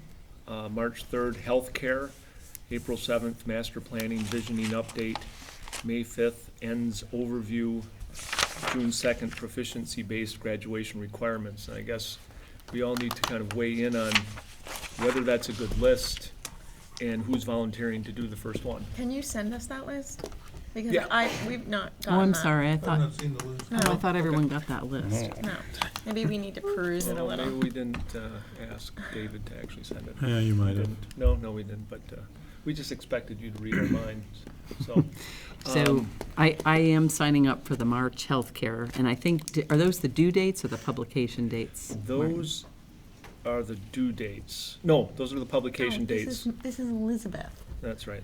He's sorry. writing Julie next. Oh, I meant to write Julie next in a different one. So that's the date they would be published, so I Published, so think it's the they're week before due the is prior usually week. So Thursday before. that would be a commitment to draft something. If you can agree to sign up for a topic now, you can kind of get started ahead of time and get some additional board feedback. And Role of school board member? Anyone? Anyone? I'm going to do one of them before I leave, so. Excellent. How That's a about good role one. of school board member, kind of you can reflect on? Is that the next one coming up? Yeah. So what's the official topic again? Role of school board member, and you can, I think that the idea is going to be that we get to somewhat personalize. I mean, it's gonna be under your name, for this But- next one. So everybody give me some input about their favorite role? It's gonna be so hard to choose. Is Kaiser an option? Maybe your least favorite role, would that be harder? No. And it could be something that I'm happy to edit, whoever's Yeah, working and on these. Is there and a word count that we're dealing with? we haven't gotten that definitively, but It's probably gonna be around 600 to I 700 think, words. yeah, in that range, yeah. All right, budget information. Anyone? Julie, should I put your name down? No, I'm negotiating a contract right now. Well, I'm not volunteering for either Well, that's an old- January That's an or, old excuse, it'll be around for a while. I'm not, I know, right? so I guess that means you, Patrick. What? Well, He is all right, also so negotiating a I would contract. be delighted to do one of those, but I feel Which it's an would- unfair advantage if somebody is running against me, that I have a column in right before the election. So that's why I'm not volunteering for So you're January willing to or ghostwrite it, is what February. you're saying? Yes. What's the title? Yes, I'm willing to ghostwrite it. We'll provide input to whoever is Budget. authoring Would you the like article. to be the tagline for the ghostwritten one about the budget that I Tell you would what, write for if you? it's gonna have my name, it's gonna be my words, so no. I love it. Well, excuse me. It's a great opportunity for our newest board members to be able to articulate the budget. Yeah, if that's possible. What's the date on that one? You'll need John at your right I'll arm. probably end up doing this, Uh, but we'll talk about it. What was it, February 7th? Yeah. It's February 4th, actually. Oh, 4th, so do like a week ahead. So is there, I guess because of the open meeting stuff, to get you all to get a look at a draft, it has to go through Through David? David, yeah. Correct. And it'll come back through David too? Well, how's that work? Yep, and you copy Delina, Delina's. Or you can create an always open helping me out. Facebook group and post it there. I don't think we have to plan. Then I'd have to sign Yeah, up for that's right. Facebook. I don't think we have to plan for the ones I mean, who's gonna write the March, May, What's or after June. healthcare? Master planning, visioning update. Yeah, I'll We probably can, do we that. can wait until, I'll have my Julie's contract gonna do settled that? by then. Okay, Julie's Yeah. on that oh, one. look at that, all right. There you go. And I'll plan on doing the ends overview. Perfect. And Well, then we'll, wait, we and wanna then, give our new school board and then we'll members make, something. then we'll make Nirali do the proficiency-based graduation requirements. Norelli's gonna be out the door by That's then. true, yeah. The junior rep. Yeah, the junior rep. Okay, so we'll move on to setting the agenda for January 6th. We'll just put a placeholder on that special ed Yep. piece. I don't, we'll figure that out, but we'll just keep it there for now. Will we need to add the solar array back? Yep. Again, we should put it here as a holder. Okay.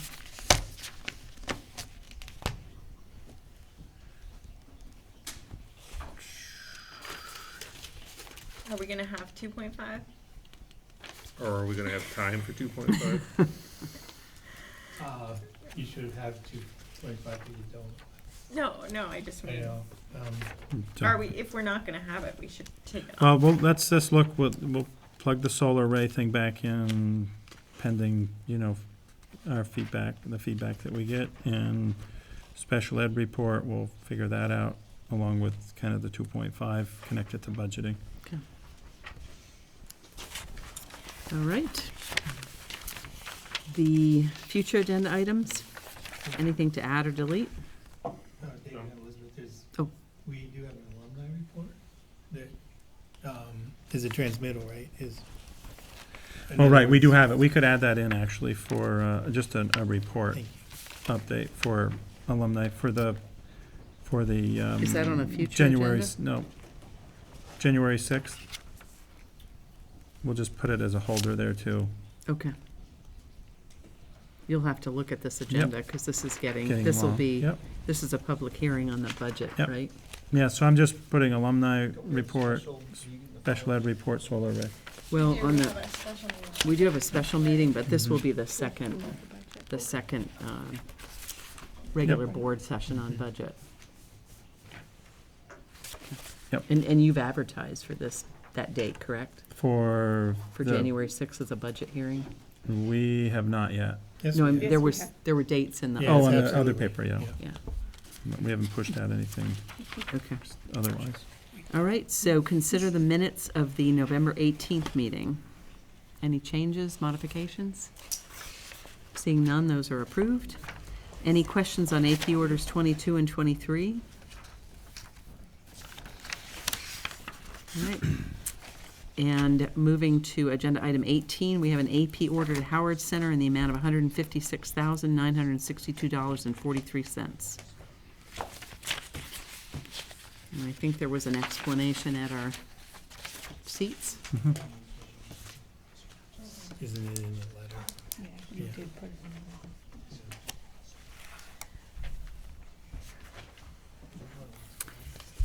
Any, do I have a motion to approve? Do I have a second? Questions, discussion?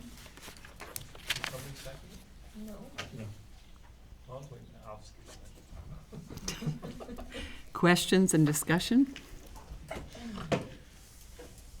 Is this There- part of the standard thing that we're doing? What's, This is a standard one? It's a Yeah. contractual services over $50,000, Mhm. you have to see, yeah. Yeah, but, I mean, but it's consistent The with what services from budgeted Howard. and everything? Plan, they're not an exception. So there are reservations around motions on this. Any questions that need to be raised before this goes to a vote?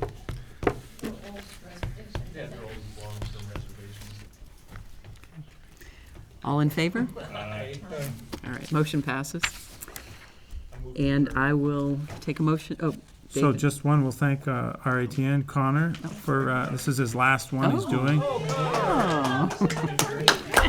Yeah, he's moving on. His class schedule won't allow for night meetings because he's taking another class. He's a senior and he's going to be graduating from St. Mike's, but he's also really interested in some of the kind of our technology and broadcasting and stuff. So he'll maybe be back in touch, but. No, congratulations and thank you. Appreciate it. All right, a motion to adjourn. A second? All in favor? We are adjourned.